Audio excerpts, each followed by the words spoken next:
Mic check 1 2 1 2. Mic check 1 2 1 2. If anyone in the chat can hear me, just push 1.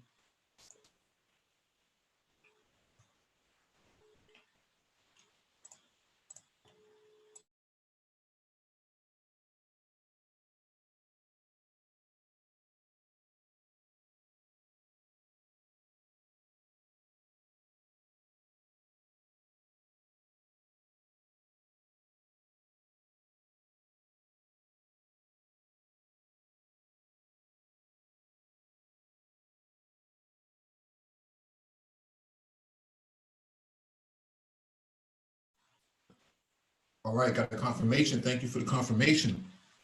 Welcome back to the Black Brain Trust. This is episode 420, Geopolitics. Please hit the like button as you come in, share the video if possible.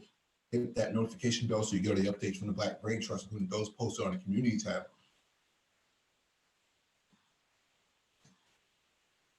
Docket in the description beneath the video for you to follow along with. If you want to engage in the discussion, there'll be a link in the chat for you to click on. When you click on the link, make sure you raise your hand so that one of us can acknowledge you to advance you to the panel. Let me give a shout out to people in the chat who have arrived early. Black Scorpion, what's up? Excalibur, salute.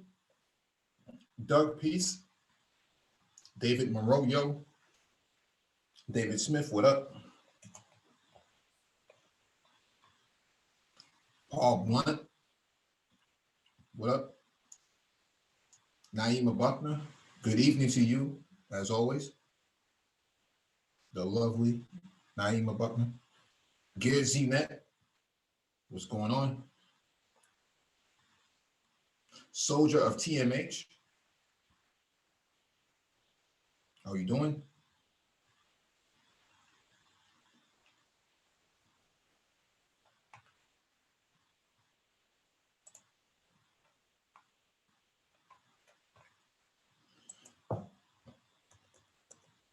All right, let me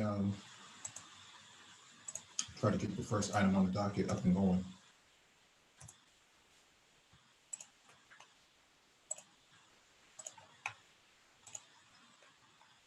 All right, first item on the docket is from the New York Times. Some NATO troops begin leaving Iraq. The alliance, which has been retraining Iraqi soldiers battling the Islamic State, said that it would begin removing some troops after the United States killed the Iranian general Qasem Soleimani. NATO is removing some of the trainers who have been working with the Iraqi soldiers battling the Islamic State in the aftermath of the American killing of Major General Qasem Soleimani of Iran and Baghdad.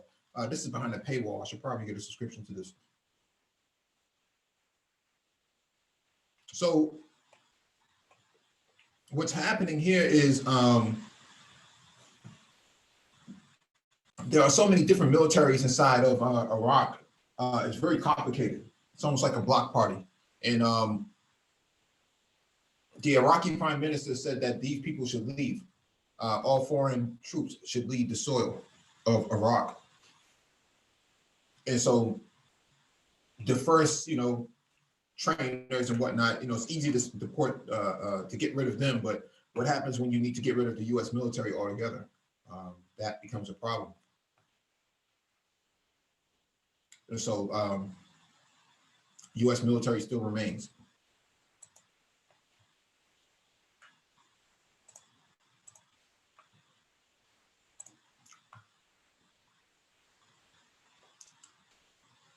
The prophet of thought, peace to you, brother.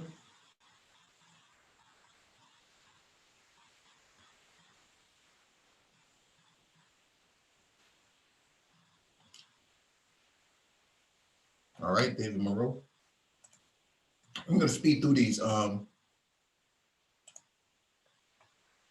don't want to waste too much time. I think we covered a lot of this stuff last night.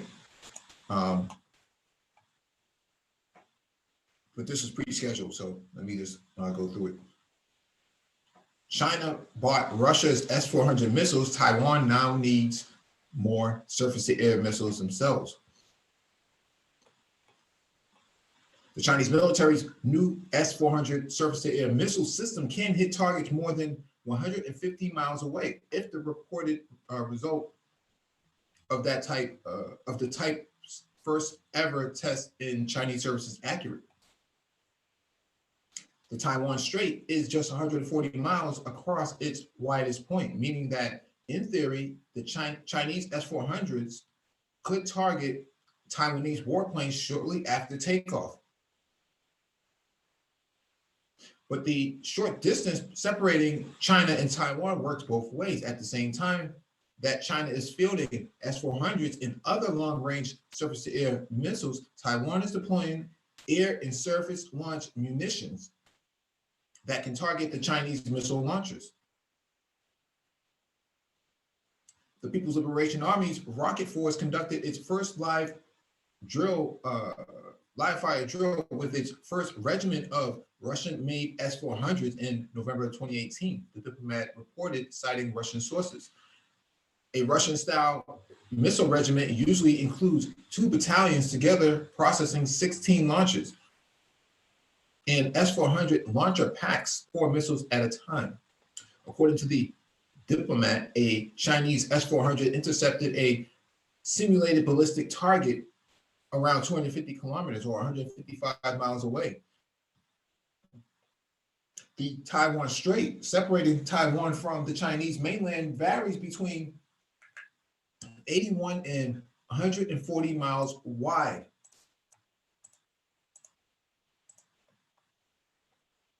Annexing Taiwan is primary military ambition of the Chinese Communist Party. Chinese warplanes apparently anticipate a massive air and missile bombardment of Taiwanese defenses, followed by an amphibious assault across the strait under heavy fighter cover. To defend against attack, the Taiwanese Air Force operates around 330 FCK F-16 and Mirage 2000 fighters, a not insignificant force. That's poorly written. Taipei is upgrading its F-16s and FCKs with new sensors and weapons, but at first glance, China possesses the aerial advantage in a close straight battle. Taiwan forces one of the most difficult air defense problems in the world. The California think tank RAND reported in 2016, what makes Taiwan's air defense problem so difficult is the combination of its proximity to China, coupled with the massive investment that the People's Republic of China has made in a range of systems that threaten Taiwan's aircraft, not just while they are in air, but also while they are on the ground. Assuming Taiwanese fighters survive the first round of Chinese attacks, either by dispersing 2 highways or caves, or through some heroic defensive effort by Taiwan's own surface-to-air missile batteries, the planes still must contend with Chinese SAMs, now including S-400s, firing missiles across the strait. On the slight chance that an aircraft could get off the ground is likely to face attack before it can reach altitude or combat speeds, RAND concluded. To counter this daunting threat, Taiwan has invested heavily in missiles that are capable of suppressing Chinese SAM sites. The Taiwanese arsenal includes hundreds of ground-launched ballistic missiles with sufficient range to strike Chinese S-400s. Taiwan's fighters are getting ground attack cruise missiles. In 2014, the Taiwanese Air Force finished modifying 71 FCK fighters to carry new Wanqin standoff air-to-air or air-to-surface missiles. The Air Force planned to modify the other 56 FCKs to a similar standard by 2017. The Wanqin missile system bolsters the fighter fleet by increasing combat effectiveness and providing the capability to strike airports, harbors, and missiles and radar positions, according to James. But RAND advised Taiwan leaders to try winning the fighter battle by not fighting it. and investing in surface-to-air missiles instead of warplanes, China's S-400 would have to shoot at, would have nothing to shoot at, while Taiwan's own surface-to-air missile batteries pluck Chinese fighters from the sky. Although it might be painful for leaders in Taiwan to think of a major divestment of its fighter force, the expectations about the efficiency of the force need to be curtailed, the think tank recommended. There is a substantial opportunity cost for keeping the current large fighter force, which will limit needed SAM investment that could offer greater air defense protection in the most intense scenarios. To continue to provide, so I don't know, man. Taiwan's gonna have to figure something out. Taiwan's gonna have to figure something out. You can't just, I mean, you live next door, so it's a stone's throw. All of China's missiles can reach inside Taiwan to knock out the airplanes just as soon as they get off the ground. That's a huge problem. I really think Taiwan is just going to have to just, understand and really just get with the deal of listen. There's not a whole lot you're really going to do about it. You're going to have to play serious ball with with the Chinese mainland government and that structure, and that's about it. We're not going to be able to do much about it. That's just where they are. Not much they're going to really ultimately at the end of the day be able to do. It's not a conflict or anything like that they can win. We're not going to go into that theater, even though we have them ringed with our as you know, the coming war with China. If the Pilger film, they got the place ringed with all of our various military installations and attaché. But at the end of the day, we're not going to be able to stop Taiwan coming under the thumb of the Chinese mainland and their government. It's not going to be able to happen. Just going to have to get real with that. That's where we are with this. We can shape it and talk about this in many different ways, but you've got a very big, extremely powerful country right there, and you're a very small one. You're not going to be able to overcome them. That's it. Right. I think they're spending too much money. They probably should spend more money trying to be diplomatic with these people. So that you don't have to spend any money fighting them. Yeah, because if Sun Tzu is a big part of their teachings, because since he was a part of the part of their law, lore, part of their their martial canon, and it says in the end, a very small group should avoid a very big army. Why? Because at the end of the day, you're just booty. At the end of the day, you will just be booty for them. That's the name of the game. Mm-hmm. So here they're going to have to just deal with them. They're going to have to, negotiate and work up and work the best kind of deal that they can get. They're not going to be able to beat this big giant, monster, if you will. I'm not going to necessarily call him a monster, but this behemoth sitting on top of them, they're not going to be able to take them out. Yeah, at least not right now by themselves. They would need some help. And you're talking about considerable help that would ignite the world, and you would talk about extraordinary dangers. I'm here because now the Chinese would sit here and say, okay, if you're going to come at me like this, then you're trying to take over my nation, of which they would rightfully think, and they're going to have to strike in every which way that they know. And that wouldn't be a very good scene for many.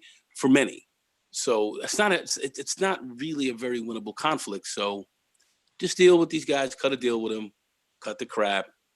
And if they're gonna come in there and have some influence, nothing you're gonna really at the end of the day going to be able to do about it. Negotiate the best deal as possible, and keep it moving. Yeah. Couldn't have said it better. This one is from foxnews.com. Elephant walk at Utah Air Force Base showcasing 52 F-35 launching in a row.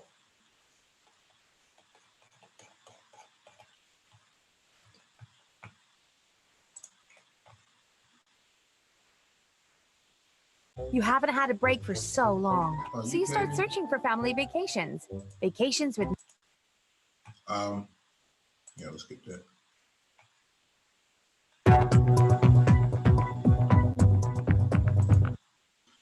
All right, that's not the right video. An Air Force base in Utah staged a massive elephant walk that featured 52 of one of the country's most advanced fighter jets launching in a row.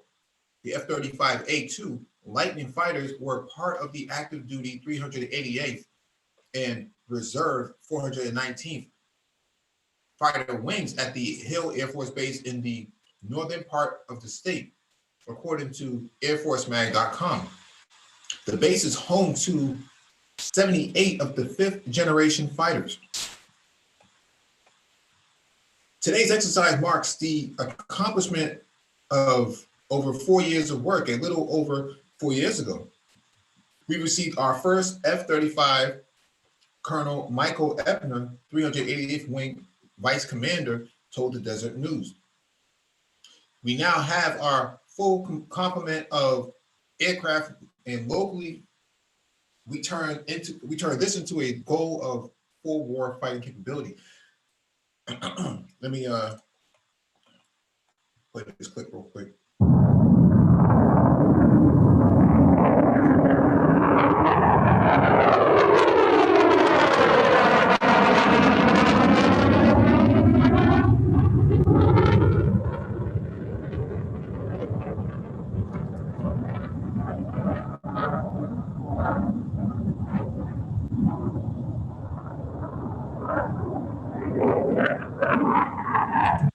That's kind of crazy. An elephant walk refers to the close formation of military aircraft before takeoff. The base reportedly said the exercise has been planned for months, but comes at a time of extreme tensions between Iran and the U.S. as President Donald Trump last week ordered the killing of a top general in Iraq. The 388th Fighter Wing tweeted a photo of the rows of jets on the runway and wrote, "We are now at full war fighting capability." The 388th is an operational unit that has already sent one F-35A squadron overseas on a deployment to the Middle East. That unit has since returned, and a second F-35A squadron from Hill is now deployed in that region. The message is not just to potential adversaries, but it's also to our nation's leadership that they can count on the 388 fighter wing to support the combat power that they plan and require us to provide, Ebner told the paper. So, these guys are ratcheting up, but at the end of the day, the F-35 costs a lot of money. You better hope it pays off.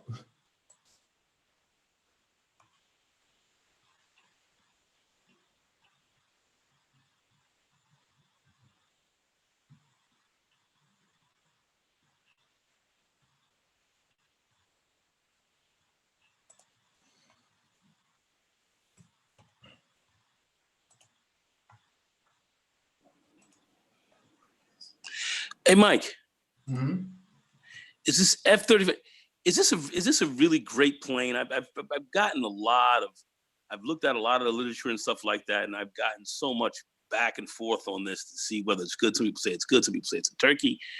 What's the bottom line with this? What's the bottom line with this aircraft anyway? It's expensive as it is. Is it a big, expensive quasi turkey, or what's the deal with this thing? I'm no U.S. Air Force expert on this, so my opinion is from a technical standpoint. I think at one point, maybe 30 years ago, as a fifth generation fighter, it would have made sense.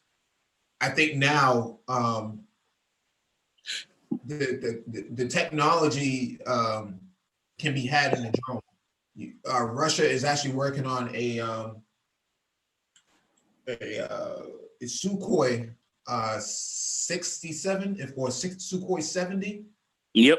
This is a sixth generation drone fighter that basically could keep up with the F-35 on its own, and it uses artificial intelligence. You probably won't see that for another 20 years or so, at best, with Russia's financial situation, but they are working on that right now. So keep that in mind.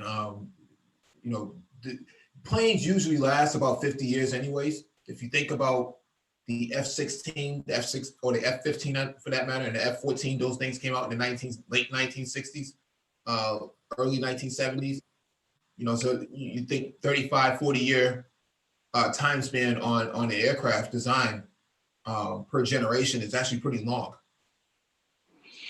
Yeah. The Eagle, actually, F-15 Eagle, and then they had the Super Eagle that came out after the F-4s. We're getting pretty much waxed in Vietnam, because they came up with fighter school, which gave them better training. But then again, they came out with a new aircraft along with the swing wing, the Tomcat F-14, which was a naval-based fighter.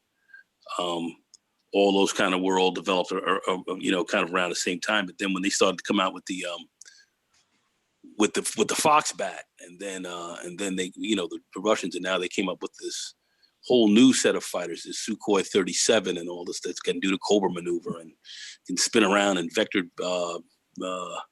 and special vector type of thrusts that they first started hitting out with, so they can really kind of run circles around some of the aircraft that we have today. So,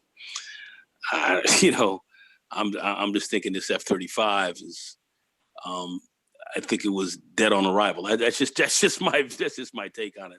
It's a functional plane. Yeah, it's functional. Yeah, but for all its intents and purposes, but at the cost that it is, man, the Russians can sell the same thing for a fraction of the cost.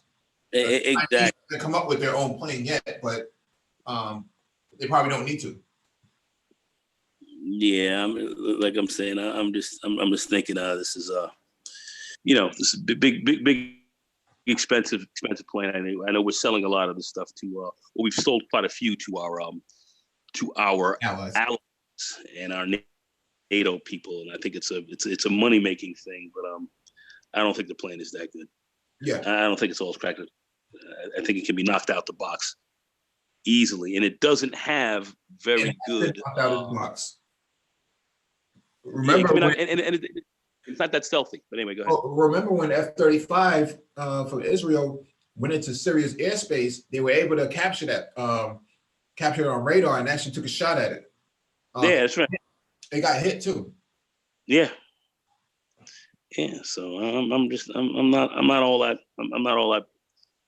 sold on some of the stuff we have. I think a lot of stuff is overrated. But anyway, all right, Mike, there we go. Go ahead. That's it. All right, this one is from AlJazeera.com. Libya, Haftar forces announced capture of large parts of Sirte. Oh, man.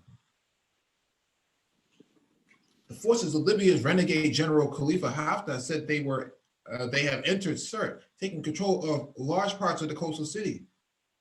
Khalid al-Majub, a spokesman of Haftar's self-styled Libyan National Army, LNA, said the fighters captured all the districts surrounding the city, including al-Qardabia air base, before moving towards the city center.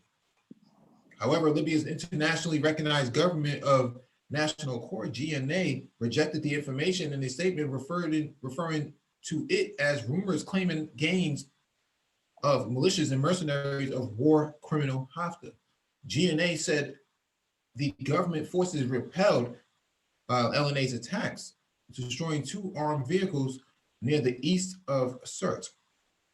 The situation inside Sirte is completely under control, and the clashes that took place on the eve of this day took place outside the city, the government said. Early on Monday, LNA sources said the takeover came after forces from the city of Misrata, a key source of military power for GNA, retreated from Sirte. A resident in Sirte city center told Reuters news agency by phone that they can see convoys of LNA inside Sirte city. They control large parts of the city now. We also hear gunfire. Al Jazeera's Mohammed Abdulweed, reporting from the capital of Tripoli, said that according to the military sources in Sirte, Haftar's forces took control of several parts of the city, including the port and the city center, along with the military camps in the south of the city. The city is very strategic because it is very close to the oil fields and oil ports in central Libya and the coast, he said. The LNA advance comes as Turkey is deploying military advisors and experts to Libya to help shore up the GNA, part of a trend of rising international involvement in Libya's conflict. Haftar's LNA has received material and military support from countries including the United Arab Emirates, Jordan, Egypt, according to UN experts and diplomats. In recent weeks, there has been an escalation of fighting, shelling, and air raids around Tripoli. On Saturday evening, a military college in the capital was hit, killing at least 30 people a day after the only functioning airport in Tripoli faced its latest closure due to shelling and rocket fire. Sirte, the birthplace of former Libyan leader Muammar Gaddafi, was taken over by ISIL in early 2015, becoming the group's most important base outside of the Middle East. The city is just to the west of Libya's oil crescent, a strip of coastline along with several key oil export terminals are located. Haftar's forces seized the oil ports in 2016. Interesting, man. I wonder where Gaddafi's son is, man. He's got to be with the GNA right now. I can't imagine that he's sitting idly by. From what I heard, he has a lot of support on the ground, so I'm not sure where he is. Yeah, it'd be very interesting, and you don't hear much from him during these conflicts. So I'm wondering, who is he? Who is he? Is he working closely with our government? No. He's not, right? No. No, if anything, he had his own. The last article I think we read about him, he had his own people. Yeah. Yeah. I don't know. This is cryptic.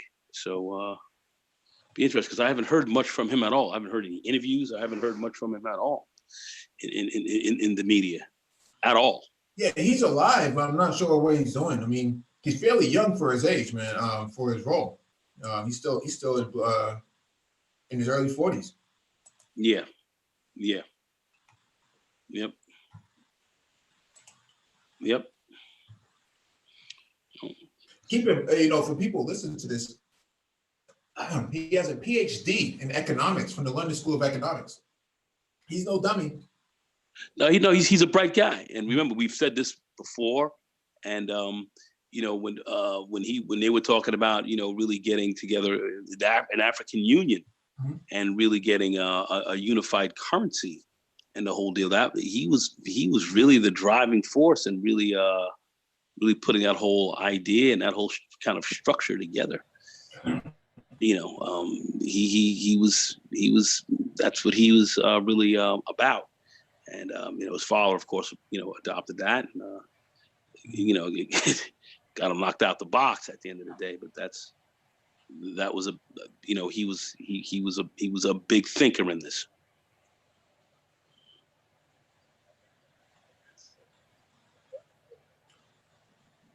I don't think he would be working with the United States, given what happened with his father dying. Like I don't see. No, he would team with the United States. I just don't see why he would. Yeah, he's with the GNA from Yeah. He's with the GNA. So it looks like Turkey's going to back him up on it. So He's been real quiet though. That's the thing I'm saying. He's been captured. That's the issue. He's been captured. Well, what do you mean captured? As far as he was released from prison, am I correct? Yeah, but the ICC wants to hang him in The Hague. The ICC wants to hang him. They won't turn him over. So he's in the GNA custody, but he's getting support from the GNA. I don't know why they wouldn't want to turn him over to the ICC at this point. I mean, he already did his time. He was in jail already. Why didn't they go after him then? Yeah, and release him. Yeah, so I think that's probably the big move is to keep this man from getting the presidency. Mm-hmm. You know what I mean? Yeah. Yeah. What's going on, MOT? What's going on, man? Sean, man, Sean. MOT, what's up? What's up, family? What's going on? What's going on, man? You, man. Man, stuff in the Middle East is a mess. Yeah. Yeah, this is a big problem. And it's crazy that all the people who didn't give a damn about the government has something to say about the war in the Middle East. Like, hold on a second. You people don't even vote. Why on earth are you having opinions of what's going on in the Middle East? Mm-hmm. What's wrong with that?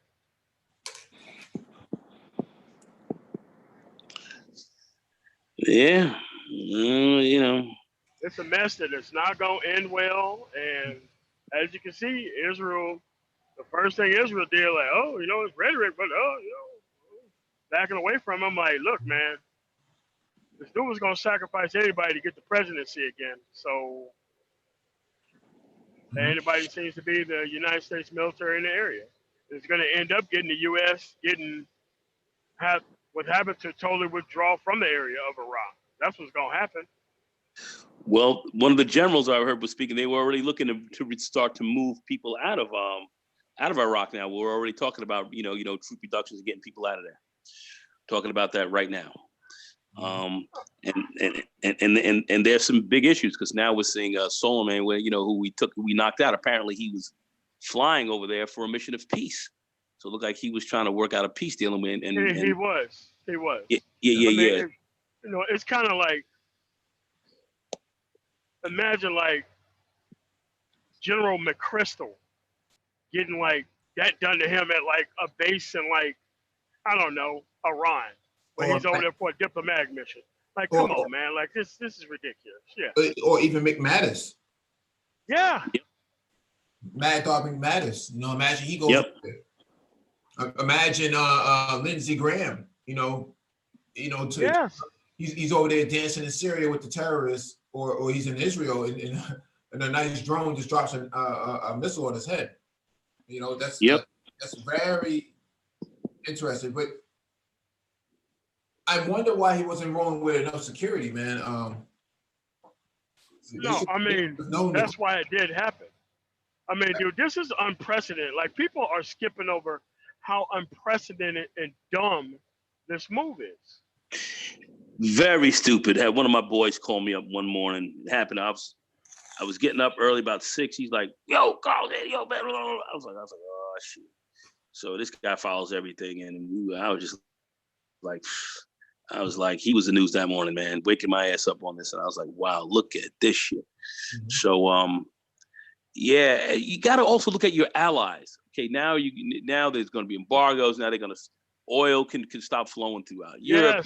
Yes. Your allies are going to be getting hit, adversely affected by this. Oh, we're all going to be standing in unison. But when people start starving out, the energy game starts to really put a noose around folks' neck and start choking folks out in certain ways. And what are people going to do? I mean, this is just not this wasn't a well thought out move. I don't believe that it was. And now that's they're saying that that we took out a guy that was looking to really get a peace kind of deal going. I don't know how well that makes us look. People are talking about how this is going to affect the election. Is this going to make the election look right? Stopping terrorism. Some deep questions here. Like, what are you doing? Huh? Like, dude, what you did was an unprecedented, ridiculous move. I certainly feel it was, man. At least he's going to win the presidency the second time over it. So no matter what happens, it's going to be all his. Does this enhance Trump does this enhance his electability? Oh yeah, I don't know. it does. It does. I don't know if it does. I don't know. I still think no he's one going to in the get military is really talking at the Pentagon, but people are like on fire, wondering what WTF. Like they said, well, this is publicly declassified. When they presented him with the options, they presented him with it because they thought it was stupid enough that he would not try it. And you got to remember, during Clinton's impeachment trial, actual trial, he did the same thing, and the media jumped all over him for doing it. Launching a random strike on the random guy, terrorist, and the media caught his ass in the middle of it. They're like, nah, man, nah, we ain't buying it. And this right here seems to me much worse. A guy who was just a general, a top general. I mean, it's almost like killing the Secretary of Defense. That's McManus, right? Still the same guy? Yep. On foreign soil. Like, it's unprecedented. And it's also unprecedented for them to fire rockets on a base in response. That's also unprecedented. So it's like, what did you think was going? I mean, Iran is not Iraq. Like, they got a lot of ballistic missiles that they can shoot that you can't really stop because they're ballistic unguided missiles. Like, what are you doing? Like, I'm not seeing this as a great move. I'm not seeing this. It's not a great move. I'm not seeing this as a great move. The others who say I'm not seeing this as a great move, and the spin on this, and what makes me nervous more so than ever is some of the real behind the scenes silence about from China and from Russia on this. And yes. I know we haven't heard them say anything publicly yet. The back channels must be cooking. So this is deep questions, Mike. What you got to say on this? China and Russia, where's their role? What's going on with them? I mean, China, Russia, North Korea. I mean, dude, you just hit the reset button on a whole bunch of diplomacy. Well, just one dumbass move. Well, I don't think I want to remove Trump from the context and just look at the deep state. Somebody wants a war with Iran, and I don't think it's the tangerine tyrant. I don't think he has the political wherewithal to understand the consequences of something like this. I don't think he has even the slightest. And it's not John Bolton, who is also that stupid, but he's not there in place anymore either. Well, he still has access. He still has security access to the White House. So that there's so many people who have security access to the White House that should not have it. Even carry it over from the Obama administration. Very scary stuff that people can just walk in and walk out and make decisions. That sort of stuff is kind of crazy. But I mean, but that's normal though. That's quite normal. That is not stuff that's talked about in public. But Donald Rumsfeld still works at the Pentagon. Yeah. Yeah. So I don't think these people quit. Man, they're still there. Well, I'm saying from the president's perspective, he should have terminated all access to people who are not in his cabinet. But my point, you asked me a question about China and Russia. China is looking at this and saying that could be one of our guys. You know, one of these days, our one of our higher ranking guys can be on these Spratly Islands or something like that and get droned. Maduro's looking at this and saying, I should put my military on high alert for the next 2 or 3 years, because as long as this guy's in office, anything can go down. Don't forget that the Bolivian president, Evo Morales, when he traveled back from Russia, they brought his plane down. First time in world history that a president's plane was brought down by another military force. Never happened before. Just because they were looking for Edward Snowden. They thought he snuck on board and was going to travel back to Bolivia. But NATO brought his plane down. That never happened before. So it shows you the great lengths that they're willing to go in order to get something done. But I don't think it's this tangerine tyrant. I don't think he has. I don't think he's politically astute to understand what should be done in that capacity. I think they told him this is what's going down, and Putin supposedly called him on Friday to try to figure out what was going on. He said he couldn't answer the phone. No. We talked about that. Yeah, and basically his people were like, get him off the phone, have him don't say shit. Whatever he says, we'll mind us, shut him down, and just keep this thing quiet for right now. Yeah, he can't answer the phone. He can't answer the phone. No, they took the phone off the hook. Oh, they got the Oh shit! That's what they did. They took the phone off the hook. And they took a smartphone from him so we couldn't tweet. Yeah. Beautiful missiles, he says. All is well. That was his last statement. All is well. Okay. Beautiful equipment. Mm-hmm. What are you doing? Yeah. Let me get to this next one right here. What are you doing? Yeah, this is from Express.co. Travel warning: FCO issue warning for Britons heading to Turkey amid World War III fear.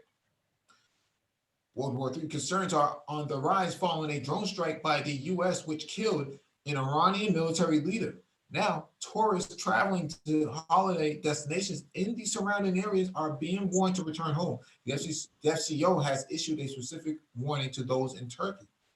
So this is a map of U.S. troops abroad, 2,000 in Syria, 5,200 in Iraq, 2,700 in Jordan, 13,000 in Kuwait, 13,000 in Qatar, 7,000 in Bahrain.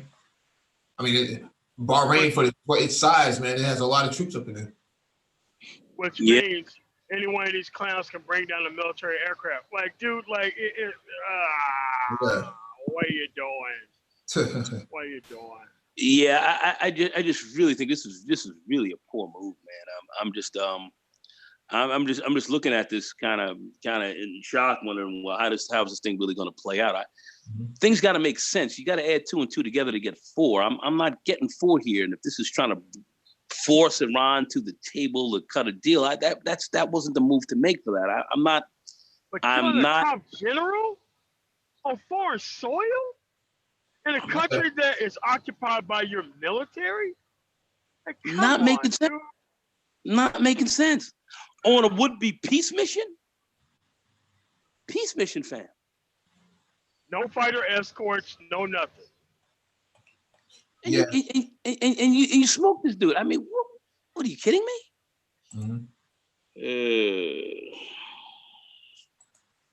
Yeah, I mean, they're highly suspect. Highly suspect. Yeah, I mean, they're saying, don't travel in the area. Possible World War III. People looked at my title and said, hey, the Black Brain Trust is jumping out the window. I'm not just saying it's World War III. So there are credible sources that are saying this as well. You kill someone's top general, you should expect all that. That is an act of war, dude. That is an act. That is an absolute act of war. Like I said, if this is back in the day with Petraeus or any one of these guys, McMaster's, any one of these people rolling through there, and next thing you know, you pop them out of the skies, bro. That shit is just ratcheted up tenfold, and that's about where we're at. So, I'm not seeing how this is a very good move. I was also checking out a couple of the news outlets, Iranians in Canada and stuff who were supposed to be coming here to America, who are American citizens, being stopped at the border and being checked and all this stuff. Yeah, because Iranians and Armenians, some of the wealthiest people in California and whatnot. And they're stopping these people at the border, fam. And these are American citizens, and the people saying, well, what's up with that? That's a highly suspect move. No different than the Japanese in internment camps. They were talking about that. They were like, hold a second, man. We're going back now to thinking about, Manzanar and all this kind of crap back in, back in the day where shit got live up in there. So we're going to start interning these people. So there's an actual war. That's where we're headed. It could be. Well, I'm just saying, listen, when you're doing this, this looks like a prelude to war. How else are you to judge this? Hey man, the long-term implications for the region are just, unless you're trying to figure out a way to get people the hell out of the Middle East, But with all those troops there, we're not even mentioning probably 5 times as many contractors that are in those areas other than actual troops. So it's like, I don't know, man. I don't know. You know, and once again, what does this mean for our NATO allies and the energy piece? You know, that's going to go down in heating up a lot of Europe, and a lot of people are getting their oil and stuff from them. Are we going to be able to counter supply them? What is Saudi Arabia's role going to be in this with respect to their interest trying to get involved with Iran and so forth? If I'm Saudi Arabia, I'm worried about my oil refineries being targeted. They don't have to hit, Saudi military bases. They just need to take their economy out and watch the whole country. That's what I'm saying. I mean, there's a lot of moving pieces here. This shit is not a game. You light this motherfucker up, and goddamn it, you're not gonna have enough water to put the fire out. So I'm sitting there saying, what are these guys They thinking? could quite easily light every ballistic missile in that country and point them at Israel, can point them at Saudi Arabian oil fields, can point them at the U.S. troops that are in the region. There ain't no missile shield that's deployed to stop something like that. Well, there ain't nothing like that that's deployed.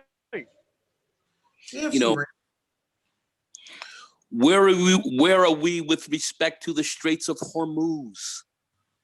How, what's going to be the deal going through there? That's a very tight neighborhood, man.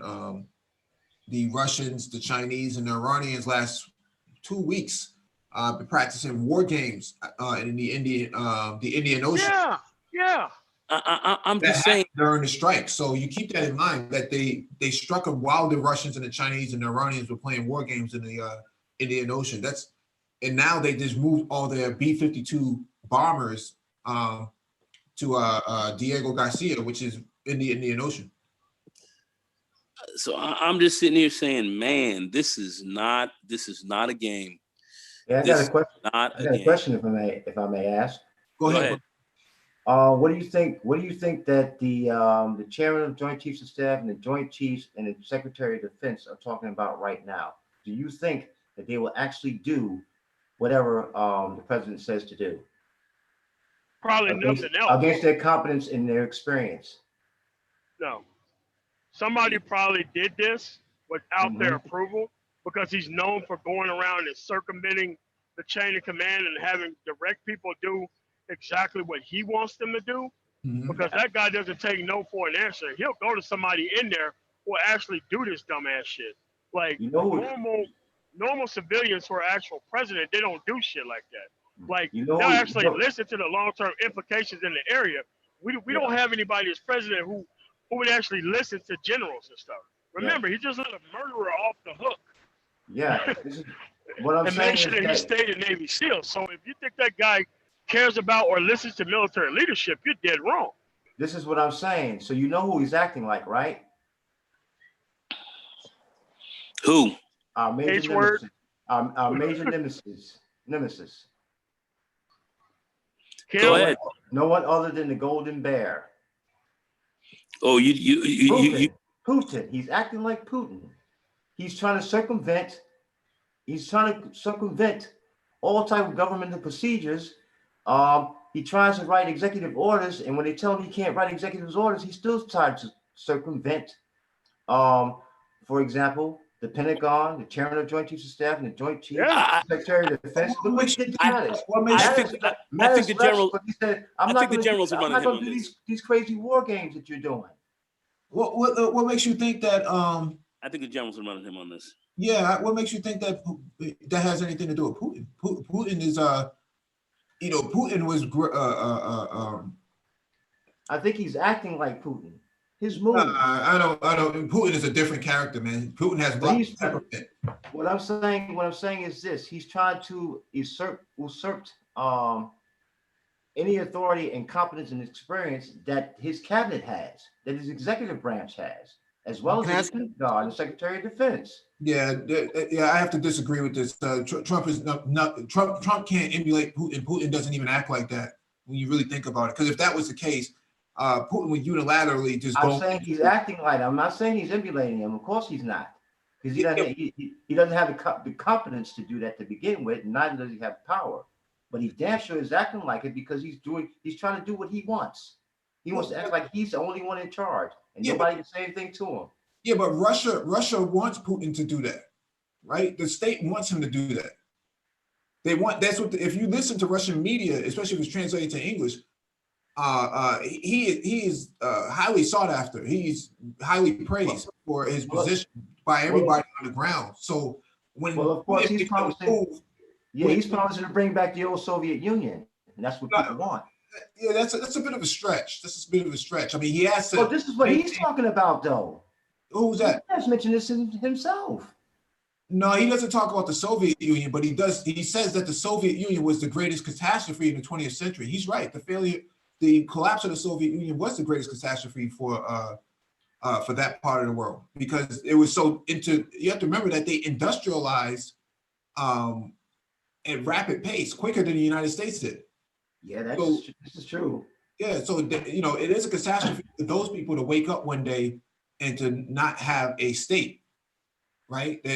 Imagine if Texas decided to succeed for the Union, you know, and they were no longer you know, American flags around. That's what happened in Russia. I mean, Soviet Union. That's why he's there. But to say that, you know, he wants to act like Putin, man, I don't know if he really understands Putin like that. I think Trump, you know, he's used to getting his own way, firing people on, you know, on his old TV shows and whatnot. He wants to run the government like it's a business, and it's not really run like that. Yeah, I agree with that. I agree. Yeah, so I understand your assessment, but I don't think Trump really understands politics all that well. I don't think he really understands politics that well. He's not. I don't think he does either. He does things haphazardly. He says a lot of things haphazardly as well.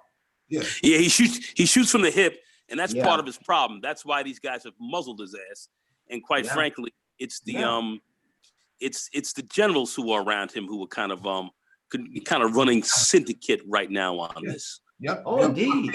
John Bolton, McManus, you know, that's why they got rid of Rex Tillerson. Rex Tillerson is a STEM guy. He's no politician. He's a STEM guy. So when he wanted to go into Ukraine and these places, he was trying to fix things. Told me it was crazy. That's right. That's right. Yeah. I don't think anybody is really listening to John Bolton, though. They know how he is. They know he's a war hawk. He's a bit of a sociopath himself, man. You know, he keeps. Yeah, I don't think anybody in the Pentagon or the Secretary of Defense is taking seriously any of the ideas that he comes up with as far as American military strategy over there in Iran or anywhere else in the world. I don't think they take. I mean, they take him seriously as to knowing what he would like to do. But as far as being in lockstep with his ideas, I don't think anybody takes him seriously that way. Nah, yeah, I get you, man. But at the end of the day, man, this is not going to, like, I can't even dream of a scenario in a video game that's just damn stupid. I mean, for no reason. This doesn't end well. It doesn't. No. There's too many big players involved. I mean, Russia and Putin, they're involved with Iran. Okay. So now, what happens if, okay, say we hit something in Iran, right? And Putin says, well, wait a minute, fuck that. Wait a minute. This is my ally. For whatever reason, he wants Iran to be his ally because Putin's kind of close to Iran. Okay. And he says, well, okay, well, Ayatollah, what do you want to do? Well, we want to hit back, of course. Okay, Putin's got a lot of high-tech weapons, okay, that can fuck with Americans' weapons. You understand what I'm saying? What makes you think that Putin is close to Ayatollah Khomeini? I think that he's as far as strategically, as far as a strategic area, okay, where he can launch his fast flyers and things like that. I think they are talking. Iran is From a military perspective, okay, I think they are talking. yeah, of course, everybody talks. So that's not uncommon. But Iran is a client to the Russian Federation. It's not the other. Well, this is what I'm saying. So the relationship is just there because they are a client. Yeah, but they're just a client from an economic perspective. That's the only real interest that they Yeah, have. that's it. Yeah, I mean, But that's, you know, they're not gonna go to bat for Iran. I mean, like you're like Russia. Russia got major issues, man. They're not gonna lay everything down and go to war with the United States over Iran. No, I'm not saying that.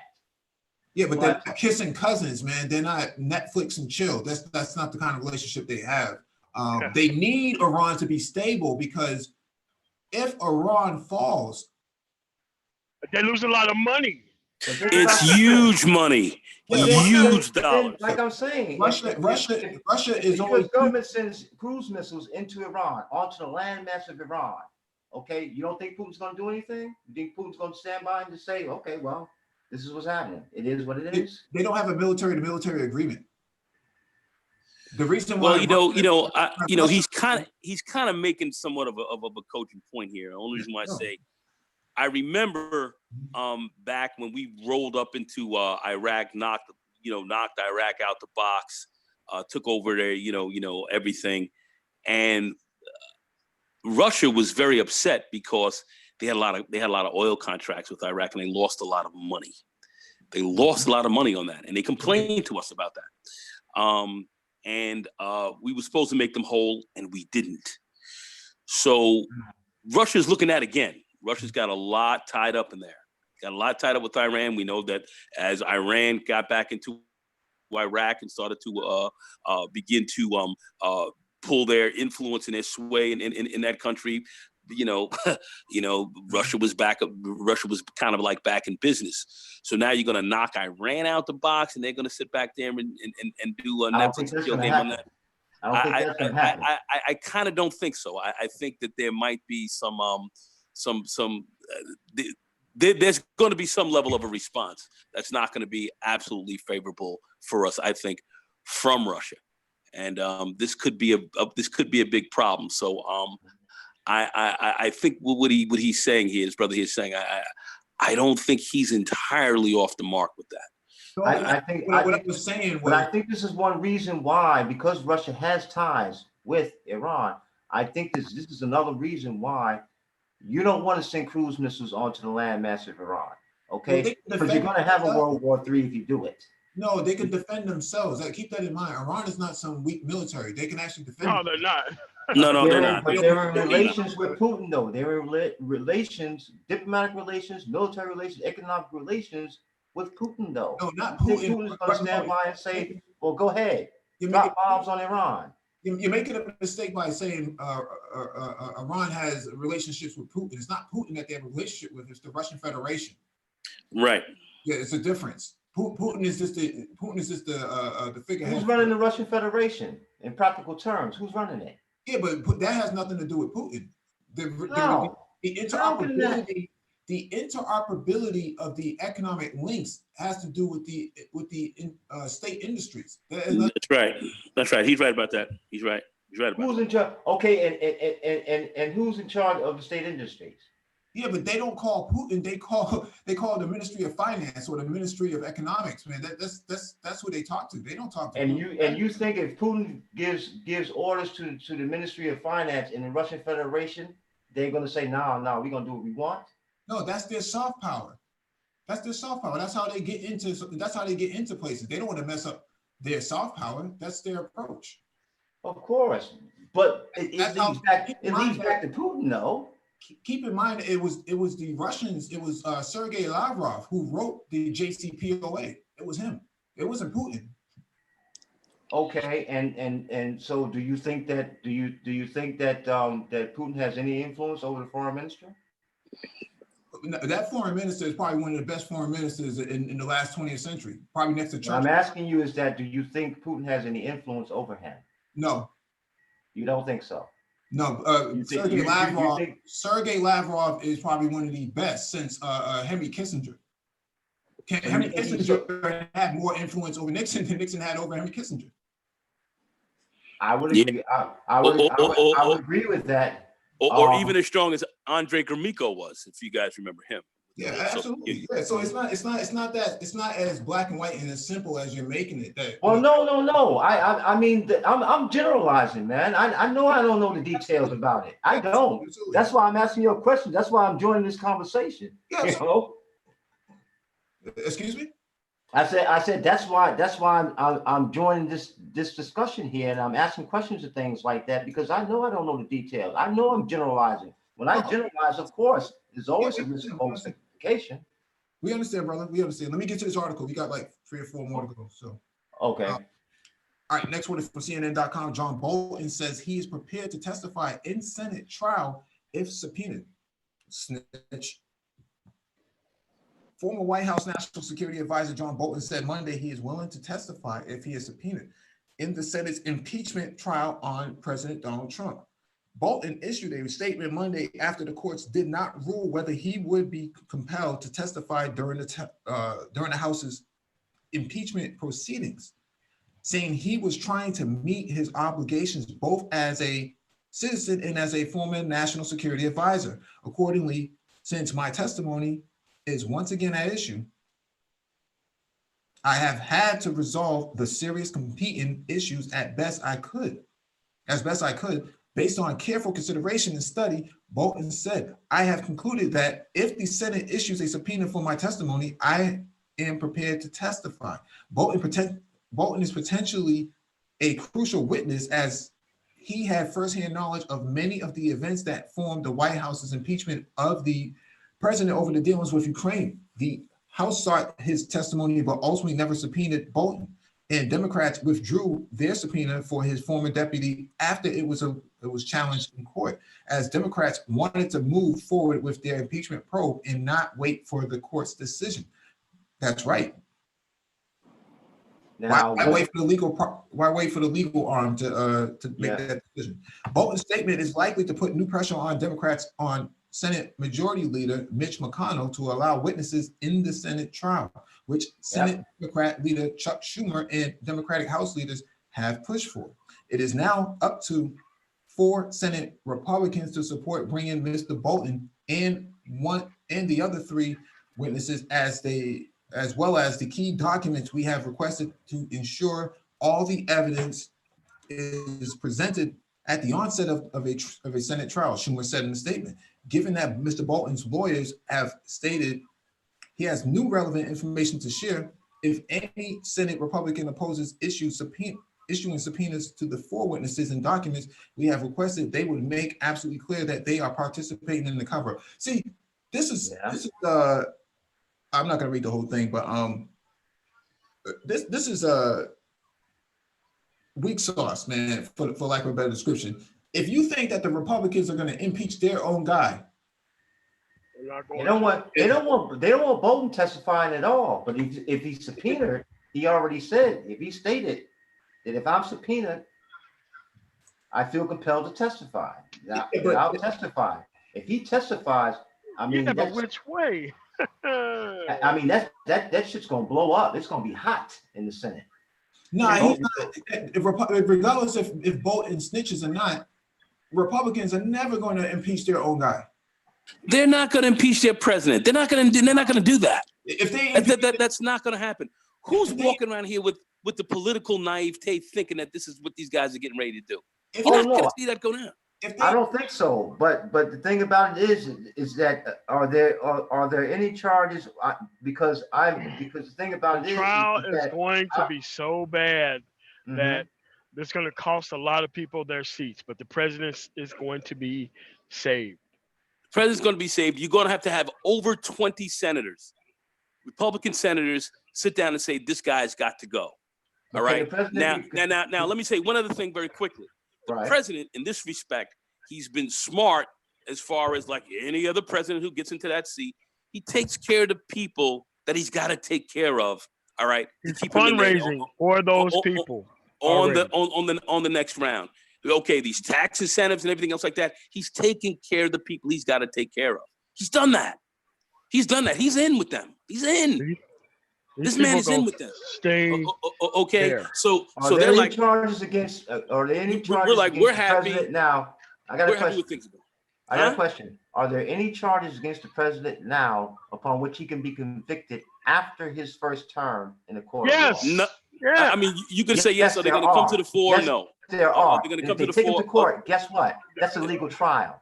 Okay. No, Well, listen, this is all look. politics And now. being that his first term is over, okay, he's being tried as So a Eric, civilian. what are you saying? What are you saying here? What are you saying? Yeah. I'm are you saying, saying, Eric? I'm saying if there are charges against him, for example, Mueller said. Oh, Eric, himself, what are Mueller you said- saying? Mueller Are said, they going to be able to wait, impeach this man to get him out or Mueller not? said himself, I cannot indict a sitting president. He can't. He Okay. knows he can't. Okay. But So who's going to move him out of office? But after his term is over with, he can be indicted. And he Okay. can Are be you know, talking but about, you're talking about his something- second term? Are you talking about his second term when his second term's over? Is that what you're talking about? No, I'm talking about when his first term is over. When his first term is over, who's going to indict him? He's got to be he's got to be reelected. What I'm asking you who's is going to indict him? is there any evidence, okay, or is there any indictment against, okay, the president that he could be charged with in the court of law after his first term of office is over? Politically, right now, no. They can, but is that going to happen? No. Do you understand politics? Do you understand how these guys are moving right now? Do you see what's going on? Okay, what makes you so certain? What makes me so certain? They've already said it. Can you get enough people? Can you get enough people in the Senate to knock this guy out of the box? And these guys No, are saying, I'm not no, talking about we're the not Senate. I'm talking no. I'm not talking about the Senate. I'm talking about the court, a civilian court. That's a separate issue. That's a separate issue. Well, what I'm saying is that's why I asked the question. That's why I asked the question. Let me ask you this question. Let me ask you this question. How long would it take for them to go through the court session to get this guy to move an impeachment, to move a legal proceeding to move him? How long do you think that would take? If they have any indictments against him. Well, they don't have any indictments, but how long do you think that would take? That would take a couple of years. Okay, understand how the process. And here's the thing that he's not understanding. Yeah, go ahead. It doesn't matter what type of charges he do have or he don't have. He cannot be indicted while in office. So anything that you talk about is a moot point unless he's kicked out of office. I'm talking about when he gets out of office, when his first term is over. He doesn't automatically. When his first term is over, he's still up for re-election. He's up for re-election, fam. He's still in. But he's not elected yet, is he? Listen. He's the sitting president until he's unelected. You understand? But he doesn't. Yeah. Okay. Yeah. He's a sitting president until he's unelected. Once his first term is over with, he's unelected. No, that's not true. He's unelected. He's unelected once he gets knocked out of the box by election. Okay, by election. Third week in January. In order to get his ass out of here, he will not be president. In order to get his ass out of here, you have to get him out by being unelected. You got to knock him out at the polls, at the voting box. That's where you got to get this guy. Anybody who understands this political move understands that. All right. I lived through the Nixon impeachment. How they got Nixon was he had enough Republican senators to go against him to move to move against him. Not the case today. And that's what retired him. Okay. That's not going down today. So he wasn't convicted. That's not going down today. Former President Nixon wasn't convicted of any crime. No. He was ultimately he was not convicted. No, he was not. No, he left before anything happened. He left. He resigned. Why did he resign? He resigned because the Republican Senate impeached by his own shit. His own people in the party. Based on what? If you're gonna decided to remove him. It's got to be based on some evidence. Voted for his come on, man, dude. Right? Like we ain't about to rehash it. Yeah. That's it. Come on, we got to move forward. I tell you, go look it up. It's on YouTube. It's all over here. Go look that up, man. Go research. We got several more articles to go. Well, I mean, I'm glad you feel so certain. Oh yeah, it's a fact. It's a fact. History's there, man. We got to keep it moving. Well, I'm because I'm not as certain as you are. No, it's fine. Edify yourself. It's fine, Eric. Eric, it's fine. We need to move it on. Okay, go ahead. All right, Telegraph.co. Is it safe to visit the Middle East? The latest travel advice for Iran, Turkey, and Dubai. This one's behind the paywall. The deepening crisis in the Middle East has cast doubt over the safety of British holiday makers in the region, with the Foreign Office, FCO, changing its travel advice for destinations including Iran, Turkey, and Dubai. Following the U.S. assassination of Iranian General Qassem Soleimani, the FCO updated its guidance to Iran, warning against all non-essential travel. While Iran welcomes a small number of British visitors each year, caution has also been urged for those visiting Turkey and Dubai, which attract many thousands of UK travelers in search of winter sun. Below, we detail the guidance and advice for the countries affected by the situation and what to do about upcoming trips. So this is behind the paywall, but Yeah. Somebody could down an airliner, like, dude, it's so. well, an airliner was knocked so down. much stuff. Airline was knocked down, right? No, I'm talking about there could be another one like during this conflict. It's like, dude, these are some of the long-term implications. Like dude, you're messing up international business and you're putting everybody. It's just not a good idea, man. Yeah. Yeah, I mean, it's not just it's not just the airplanes, but train systems in Europe, the Euro rails and things. Yeah.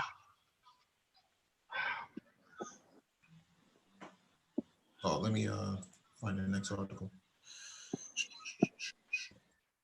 There's no way this guy thought that through. They probably just presented him an option. It's horrific. Hey, well, you're already here now. You might as well do this. Yeah.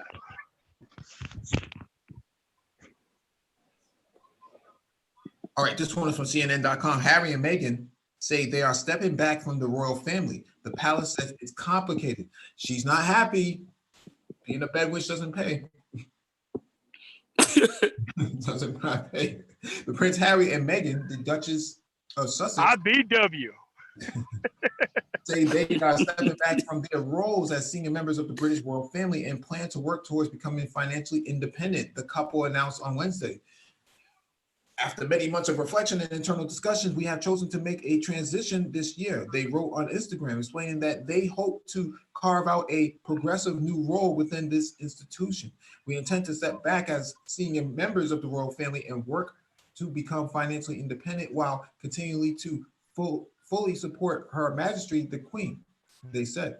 Harry and Meghan did not consult any other members of the royal family about their decision, CNN has learned. There is said to be mood of deep disappointment in the palace following the announcement. Senior members of the family are hurt as a result of the news. Oh, boo-hoo. So, yeah. The point that I want to make here is that I know there was a lot of talk about the ambitions about using them to get into Africa. That's not working. She's not happy. I mean, we've seen several articles about, her breakdowns in public and whatnot, and she's no, she is no foreign, she's no foreign ambassador or anything like that, man. She is just a regular civilian trying to play inside this role. This Momo, that she's with, man, is not that bright either. They're in a nowhere. They're in the driver's seat going nowhere, and it's probably best to just pull over. That's probably what they're doing right now. Too bad for them. So yeah.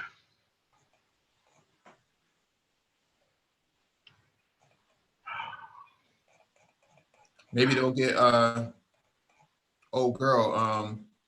Harrison. Not Harrison, the other one.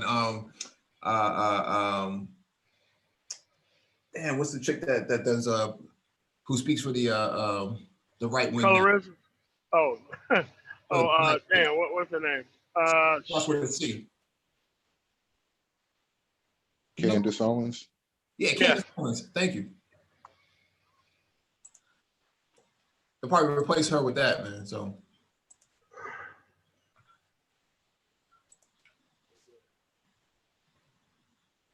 All right, let me get to this next, these last three articles. All right, this one's from AlJazeera.com. parliament head in East Libya, Turkey troops offer unacceptable. Expand this out. The Speaker of Libya's eastern-based parliament has labeled Turkey's offer to deploy troops to the war-wracked country as unacceptable, saying such a move would amount to unwanted meddling in the internal affairs of a sovereign state.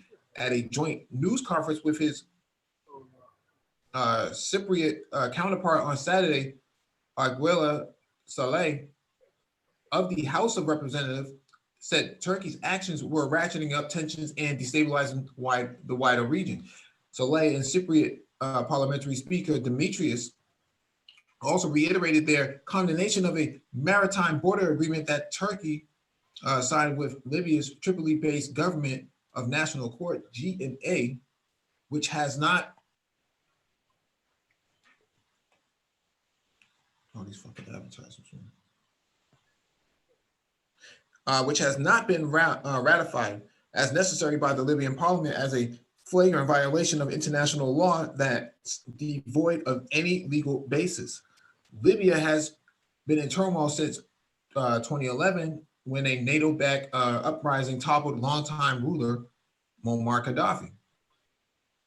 The country has been split into rival Eastern and Western administrations since 2014, with the United Nations recognized GNA currently controlling Tripoli, situated in northwestern Libya, and a parallel administration holding the east of the oil-rich country, supported by renegade military commander Khalifa Haftar, self-styled Libyan National Army.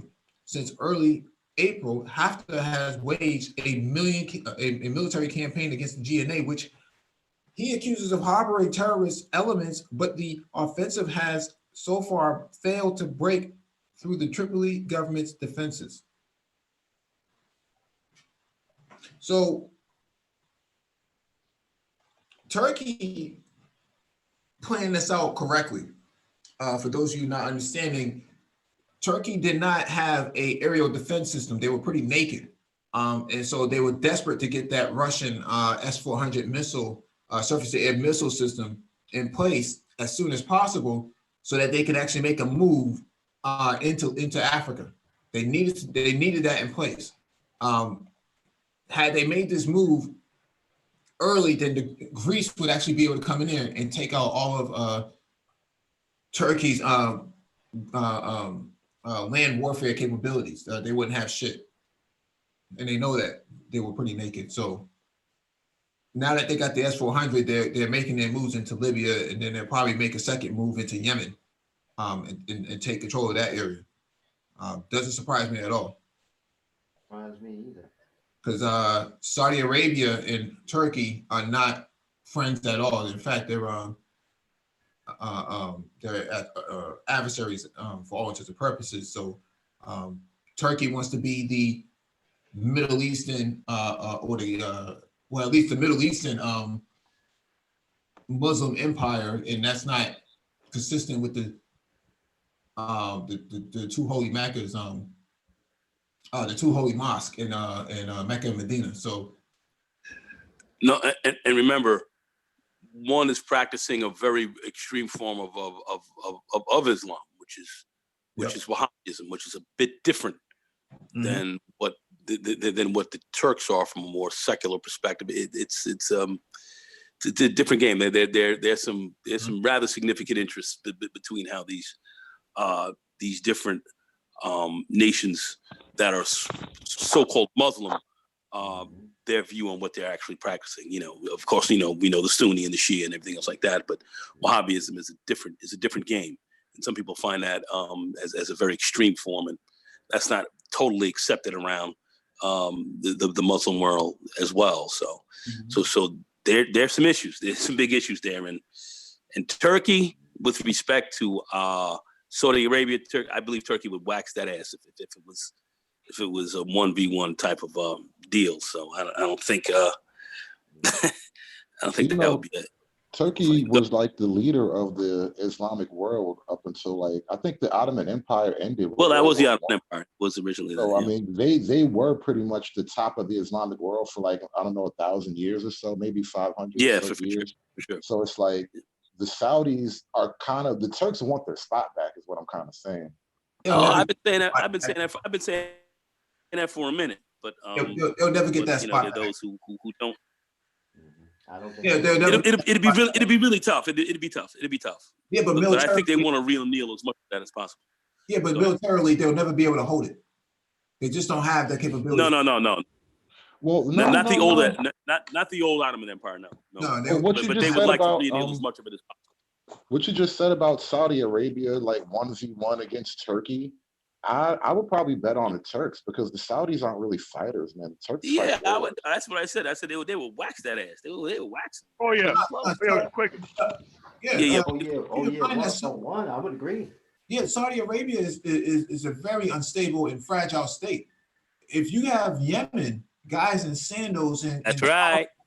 and bathrobes taking you out, man, I don't think that Saudi Arabia would want to fight anybody. In fact, that's why they have the U.S. military presence there in the first place. That's right. It is to prevent any sort of conflict. And especially not the Turks. Yeah. Especially. But the Turks have a hard time dealing with the Kurds. So it doesn't. Yeah. It's not always a clean victory for those type of militaries.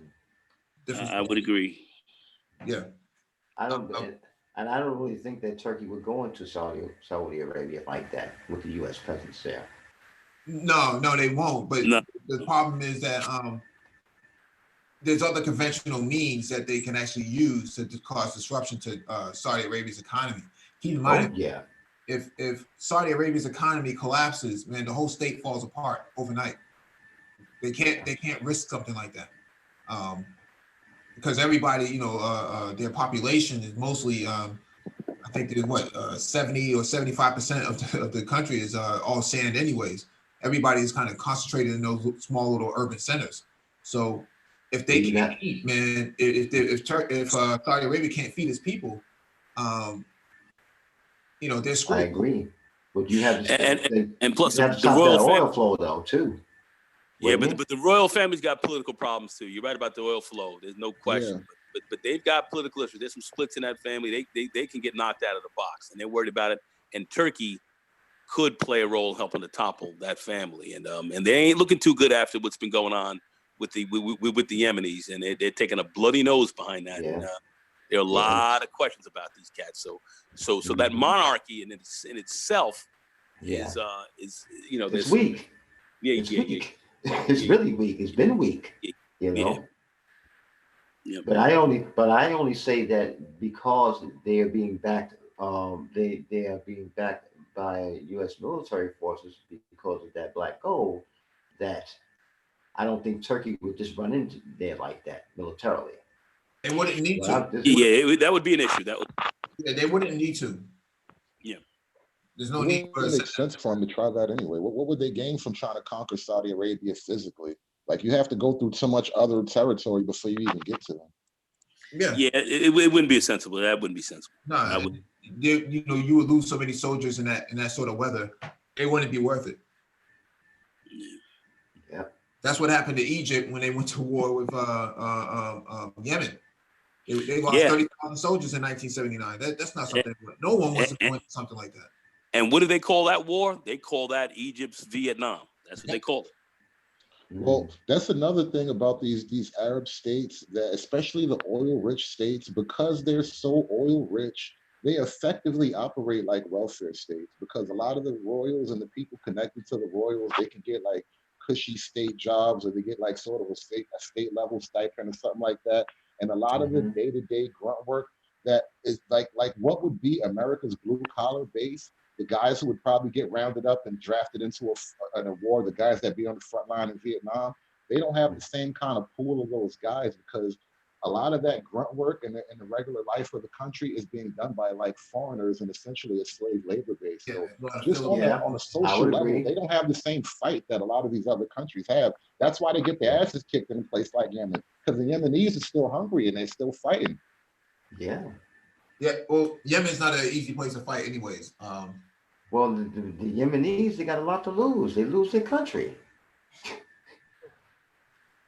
Well, I don't think they're Amen, worried Evan. much about that, but it's just more the fighting style is a lot different. No one wins going into Yemen, and no one wins going into Afghanistan either. It's a losing battle. All right, this next one is from Worldview Strat 4. Trump signals the need for a stronger coalition against Tehran. While Trump did not signal an immediate military response to Iran's latest strikes, his call for a broader coalition against Tehran against the U.S. Suggests the U.S. recognizes sanctions declining usefulness. So they have been talking about this for a couple of years now, but a Arab version of NATO. I think they called it MESA or something like that, MESA or something like that, a Middle East Security Alliance or something like that. I think that's what they called it. This is during the Trump administration, the early turn of it. And basically you'll have all these Arab League states, form this military bloc against Iran. But in reality, it will be working on behalf of Israel, which would then remove the United States from the Middle East altogether. So they don't have to do all the work. But if anybody's going to get killed, let them die, right? That's how they see it. Do you think that this will come? Do you think that this organization will come to pass? It depends. It depends on how bad Israel wants it. Israel is really the one who's driving all of that type of stuff. Israel benefits the most out of all of it. Nobody else benefits from it. What is Israel offering to the Middle East? To the rest of the Middle East, the Arab section of it. What is Israel offering? Are they just saying what Israel's offering is what Israel wants? Right. That is a funny question. You don't know what Israel is, bro. But I think that Israel is making offers though, because think about it. You start to do this, right? You make this organization comes into fruition, right? Okay. What if they decide? Fuck that. Okay, we'll fight to the last man against Israel. Who would do that? I'm saying this organization that you're talking about, this NATO of the Middle East, right? Mm-hmm. Okay, and you're saying, okay, this is being guided or being led, okay, by Israel. What if they decide to turn on Israel once they get this organization? The history of the Middle East. It won't be led by Israel. It's being influenced by Israel. Israel needs it to keep the Middle East in check. So the question I'm asking is, what is Israel offering? They don't have to offer anything. You don't think so? No, they don't have They're to. a giant power player. They don't have to just give you money. They can just sort of disrupt what you want. No, this is all about influence. It's about influence. It's no different than NATO. NATO doesn't benefit the United States. Well, at least it doesn't benefit the Europeans. It benefits the United States. And not only that, but in terms of like all the other nations ganging up against Israel, like I'm not a fan of the Israeli state, but they have a right to exist and all that stuff, especially because their nation is one of the few modern nations that are like carved in blood. Like they fought for that shit. So love them and hate them. I'm not saying that Israel doesn't have the right to exist. I don't. No, that wasn't my larger point though. The point I was making is that they can't take them out if they wanted to. Who get taken out? Who? Egypt, Jordan, like Egypt. Like their neighbors are not going to invade. Israel doesn't have that kind of problem.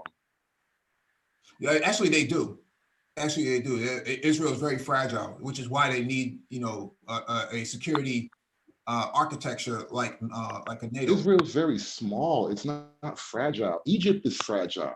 No, Saudi Arabia is fragile. Like politically, socially, dynamic. Like they're ready for a fight. But it's the other nations. That's why they keep losing these wars against Israel. No, Israel is very fragile in the sense that you got 10,000 missiles pointed at Israel. There's no way that Israel can counter anything like that. That's not fragility though. That's precariousness. They're in a bad situation. Plus, they're a physically small place. It wouldn't take long for a full American division to just sweep through, but they're not going to fight us. They're going to be fighting their neighbors in the desert, and they're on par with most of their neighbors militarily. It's just they can't fight a long, protracted fight. What happened in 2006? Hold on a second, Eric. What happened in 2006? Where'd they go, to Hezbollah? No, what happened in 2006? Tell me specifically what you're talking about. I'm kind of lost right now. Israel got into a war, right? With Hezbollah, yeah. With Lebanon. There's a Hezbollah. They didn't fight the Lebanese military. They were fighting Hezbollah. No, It's not quite the same thing. What did they try to do with Lebanon? They tried to occupy it, right? They pushed into like southern Lebanon. They occupied a little bit of territory. I'm not sure what their overall goal was. I think And they at were the just end of doing the day, like a punitive invasion, just to go in there and kill some targets, like actual hard targets. No, you're missing my. They weren't trying to invade Lebanon. Huh? They weren't trying to invade Lebanon. They were just going in to take out certain targets and come back. Of course they was. They need the water from southern Lebanon. They need that. They can't survive without it. They need That's that. that's why they rolled up in there. And what happened? What happened, fam? What happened? No, they got their nose bloody, but that's not the same thing as fighting in like tank maneuvers and dog fights in the sky. That's a street battle. I mean, but you can't fight that kind of war in that area, though. That's what it was saying. Well, again, they weren't trying to fight them on that level. They weren't trying to take the nation. They were just doing like a small scale targeted thing. No, it was not. That was not the war. That was That's why you want to add some clarity to this. That's why I'm asking you specifically what happened. Israel tried to go in and occupy Lebanon, and they lost. They know that. That's why. At the time, I'm not saying they won. I'm just saying they didn't go in and fight the Lebanese nation for one, like the actual standing Lebanese army. No, they fought Hezbollah, which is a militia group. Also, when they went in, they weren't fighting a military versus military conflict, what we were just talking about. They were fighting like a guerrilla insurgency, essentially. That's what they're supposed to do. Right, but that's not what they're going to do going against Egypt or going against Jordan. That's the kind of point I'm making. That's those two different kinds of conflict. I think your version of history may be a bit misguided. So let me remind you of what happened in 2006. Israel crossed into southern Lebanon, and Hezbollah, who's in security mode in the United Nations, who was doing the policing at the time, actually got into a conflict, and they actually captured one of the Israeli soldiers. Okay, as a line of negotiation. Israel decided that they were going to do a full-fledged invasion and wipe out all of the paramilitary, as well as take the capital from Lebanon. That was a bad move. They sent those Merkava tanks into the mountains, and they lost over a quarter of their tanks. That was not sufficient. What was the bloody nose was they underestimated that Hezbollah had cruise missiles ready to take out their corvettes, and they took out 2 of them. Yeah, listen, if you're telling me their overall goal was actually to take Lebanon, then I'll stand off that point. But that, because I didn't see that. They need Lebanon. That's what I'm trying to explain to you. They need Lebanon. They cannot survive without it. That's why you have a paramilitary waiting on the border to keep Israel at bay. Israel cannot win a Middle Eastern war at this point. It's just not possible. It's not feasible. Against nobody. Yeah, they cannot win. I don't necessarily buy that. Not because Israel's so great, but it's because their neighbors are not that great, bro. Well, like the people next to who are they going to fight a war with? Egypt and Lebanon. Those are their two most adversarial neighbors. Hold on a second. The reason why Lebanon's military is so weak is because Israel had the influence at the United Nations Security Council to disarm Lebanon. That only makes my point. Their military is weak. Hezbollah is not a military. They have no hardware like that. Brother, you're not listening. You're not listening. I'm trying to explain to you. They went to the United Nations Security Council and made it so that Lebanon could not buy defensive weapons. That's why Lebanon's military is weak. That's why you have Hezbollah. I get you. That's my point. So they have no military adversary on their northern border. Hezbollah can't stop their actual military. Weakened. Yeah, they are. That's what I'm trying to explain to you. They artificially weaken all of these states. Yes, agreed. That's easy. That's easy to say. Well, nobody would win the war against it. Well, Israel could take these guys out with no problem. Yeah, because everybody's been weakened. If I broke your legs, well, come on. That's kind of my thing. These guys are not as strong militarily as they would present themselves. Look at we were just talking about Iran a few minutes ago. Yeah, Iran promised bodies in the street, but they sent a couple of missiles that hit no one. More people died in a stampede, and I think they shot down one of their own airplanes. No, I don't think they shot down one of their own airplanes. The No, Ukrainian no. airplane, maybe it was an accident. Listen, at best, the plane had to take a maneuver to dodge incoming rockets from Iran or outgoing rockets from Iran, and it couldn't handle the maneuver and it crashed. Either way, they knocked down one of their own We ships. don't know because the investigation hasn't been fully realized. I mean, you know, it's hyperbole, but still, these guys are not as competent as they want to project. Who's not this competent? I'm talking about a lot of these other military, like a lot of these other militaries. I don't Keep see in the mind that same thing. Israel is an artificial state, bro. They're an artificial state. Okay, that doesn't change their artificial state reality doesn't change the difference when shots get exchanged. They're politically artificial. If they were to include the Palestinians or the rest of the Arabs, they would not exist. Because they would be outvoted politically, and they know that. Yeah, they do. I mean, in a fair world, you know, they are the one ethno state that's allowed to exist without being called an ethno state. It is what it is. Go ahead, MOT, please. Yeah, Go ahead, MOT. But you don't understand, man. They went in, they carved them out a piece of like Arkansas,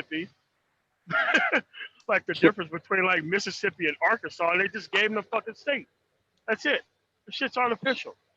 Of course, you're going to be surrounded by a whole bunch of enemies, and if you weaken their enemies, it doesn't mean that you're strong.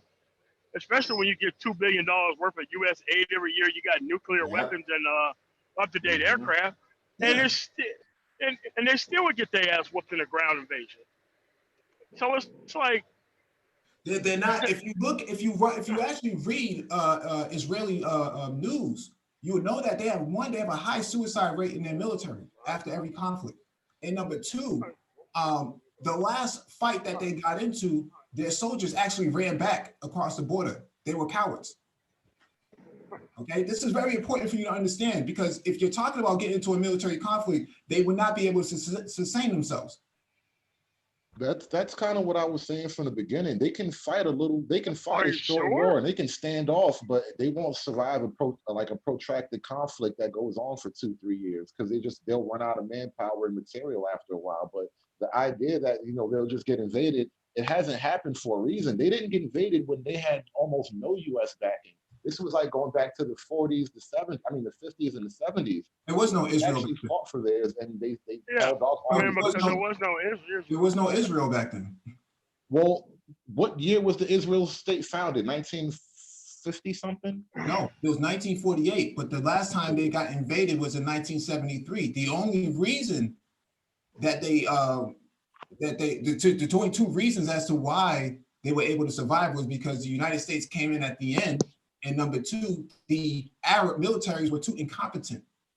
That was my point. I'm not drugging this out of nowhere. This is a historical problem. No, I'm saying had the generals listened to the Russians at the time when they were with the Soviet Union, there would be no Israel today. They would have surrendered. Right, but if zebras had polka dots, they'd be leopards. This is what's been happening. These guys are not competent enough to stand up to what's coming. So when you talk about this stuff, it does matter that you haven't been able to do anything so far. But they're an artificial state. That's what I'm trying to tell you. They cannot survive on the premise of just killing a whole bunch of people. That doesn't work. That's not their only. Good, you guys got me in a position of defending Israel. Like, I really don't. I'm not that guy that wants Israel to exist. Like, it's a huge problem for the country. I mean, for us as Americans, it's a problem. But the thing is, like, they're fucking there, and you tried to kill them. You couldn't do it. They're still here. Like, I don't know what other solution we got to do. I mean, the very clear way to stop this is to move on to another subject and forget we ever even talked about it in the first place. No, I'm just saying, in the 6 days of war, people forget that General Qasim hell yeah, had a wide opening berth to roll right up into Israel. He thought it was a freaking ruse, and he didn't do it. And had they rolled up in there, and they could have taken Israel out, oh god, they would have destroyed that place. Out, and that would have been the end of them.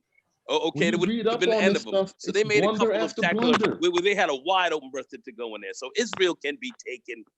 They can be taken. Israel would have to go nuke in order to stop a lot of shit. Yeah, and that's why I was saying that. That's what I'm saying. They're not. They're not they're kind of like an artificial state, and quite frankly, they would have to play it. that type of war would not work with them. Would not work with them today. Hence, you saw what happened with Hezbollah in the whole game. I mean, Israel is not at that level with just sit back here and tear guys out the frame like that. 10,000 right now, 10,000 paramilitary troops push back 90,000 soldiers. Make that make sense. Exactly. They can fight an asymmetrical war on Israel that could become a real problem. So you have to look at what's going on.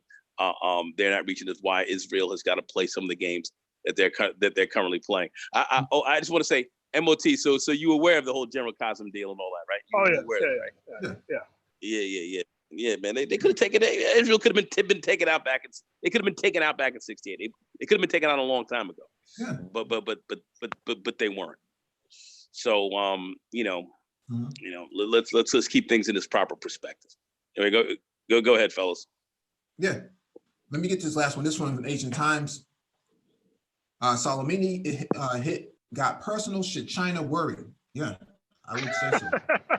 Yeah. President Trump's decision to kill Iranian Revolutionary Guard Corps General Qasem Soleimani last week was bound to rile the DC commemorate at least as much as the Iranians. Reactions range from "it's about time Soleimani was killed" to "he'll just be replaced" to "crazy Trump is starting World War III." Again, a lot of people say that we're misusing World War III, but everybody else is talking about it. Time will tell, but given that Barack Obama used drones to vaporize Islamic insurgents and their families on an industrial scale, and even joked about it, where one sits on the spectrum often corresponds to one's loathing of Mr. Trump. But here are some ideas to consider amid the din and braying of the post-attack commentary. One of the former U.S. intelligence officer observed the impact could well be the opposite touted by many of the expert pundits. It's often surprising how effective personalizing the risk can be. The bosses don't like being targeted. They are more than willing to let 18-year-olds or foreign proxies die for the cause. But when their family, misspelled. When they are firmly in the crosshairs, they begin to have second thoughts. Indeed. The former officer continued, "My only quibble is that the U.S. immediately accepted responsibility and toted the hit. While everyone would suspect it was the U.S., it's the best not to come out and admit it, at least not immediately. Uncertainty on top of knowing you are likely on the hit list further exacerbates the perceived vice actual risk and further helps influence behavior in our favor, which is the ultimate goal. Given that there's 40 years of Iranian regime behavior to consider, there probably will be some kind of symbiotic or symbolic retaliation from Iran, but killing Soleimani just might restrain the mullahs. Here's why. We tend to take these things in isolation when we shouldn't. The question is not what impact will this strike have? That's for amateurs and CNN talking heads. The question is, what will the impact be from Trump or any president establishing that he will enforce his red lines? An American foreign affairs analyst notes, the princes and princesses that formerly ran our foreign policy were constantly trying to finally adjust and tune every tentative action in the State Department spokesperson statement. Celebrity pundits are discussing the merits of this personal target or that legalism. We are playing chess and they are enemies. We're mud wrestling with brass knuckles. This is, of course, nothing new. Back in the 1960s, then Secretary of State Robert McNamara and his whiz kids reckoned they could calibrate bombing northern Vietnam just right. Not too much and not too little to perfectly shape North Vietnamese behavior to do exactly what the Johnson administration wanted. You know, it's funny. It worked so well that in 1975, North Vietnamese tanks rolled through the U.S. embassy gates in Saigon. Fast forward 26 years, the initial U.S. attack in Afghanistan aimed to bomb the Taliban enough to bring them into negotiation table, but not enough to allow the Tajik dominated Northern Alliance to take Kabul and upset Afghans' delicate tribal balance. After a couple of weeks of channeling Robert McNamara, President Bush's people wised up. And in the Pacific, U.S. commanders at PACOM, Pacific Command, spent years thinking up off-ramps for the People's Republic of China whenever it misbehaved in the South China Sea, harassed U.S. Navy ships, or bullied our Japanese and Filipino allies, as if the Chinese weren't smart enough to know what they were doing and just didn't understand how the world works. But with unlimited American forbearance, they'd eventually understand and behave as we wanted. At PACOM a few years ago, there was talk of something called cost imposition, as if there was some precise amount of cost the PRC would not withstand and would then do what we wanted. Of course, there is not. Once they started to attack pure McNamara, you would think America's policy class, civilian in uniform, would have learned that military tools simply aren't that fine. They can only establish broad environmental parameters. Broadly, Soleimani's removal is going to shift the landscape. More despots around the world, not just in Iran, will want to back up a bit from Mr. Trump to give him some space and to avoid killing Americans or crossing other red lines. This is pretty long. I'm not gonna go through it. The idea here is that can the Chinese actually trust Trump if he's going around killing, people, during a trade war? So he has a trade war going right now. Mm-hmm. He's responsible, at least on the face, for taking out a top general. He's threatening Maduro with a millennial by replacing him. Threatening Cuba, dancing around Brexit. He's playing around with the European Union. He's trying to get closer to Britain. and you still have the domestic economy that he has to worry about, because a lot of those farmers are out of business right now. Due to this trade war. Mm-hmm. And I'm glad. So according to this article, I am enjoying watching these Latinos take over that land that they used to till for free. Such irony. Such irony. Yeah, this shit is thick. I would agree with you on that. But see, the thing about this, the U.S. government, we got a really nasty history. If you look back on it, on how we pick and choose battles and pick and choose land masses to take over and hold dominion over, and people remember that shit. People's how can I say attention span is not as short as people may think when it comes to the U.S. and U.S. government and what we've done to people throughout the world over time. What government doesn't have blood on its hands, though? That's the thing when they're mentioning China in this article. I mean, we're talking about China here. You know what they're doing to their Muslims, the Uyghur population? Like, they have concentration camps, re-education camps going right now. You really think China is going to be moved by some kind of noble act on a humanitarian front? That's not who we're dealing with here. Probably not. Hold on, is that what the article is saying? Well, the article is kind of implying that China cannot trust Trump because Trump killed who was basically an enemy combatant. That general had a lot of American blood on his hands. No. Hold on. Which part are you saying no to? I'm saying no to the concept. Yeah. Okay. Well, how is the concept wrong? That dude was not. I mean, this whole enemy combatant shit. You can get that shit to anybody.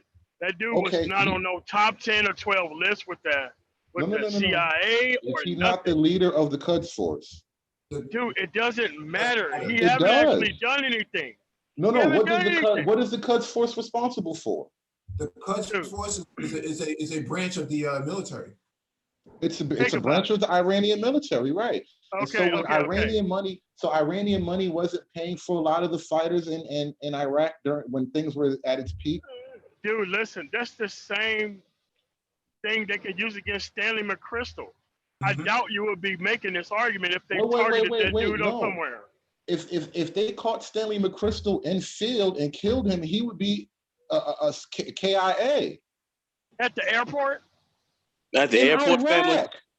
At the airport. At the No. airport? In No. Iraq is the battleground. No, No, it's come not. on, man. Iraq is the No. proxy battleground right now. It is. No, dude. And then also not only that, are we going to ignore the fact that You Iran said is KI trying to- killed in action, and he would be at the airport on At the a airport diplomatic in mission, and Iraq. he If Stanley- in Iraq on a diplomatic mission and get killed in KIA. Come on, man. You gotta look at what's going on the ground here. You gotta look at what's going on.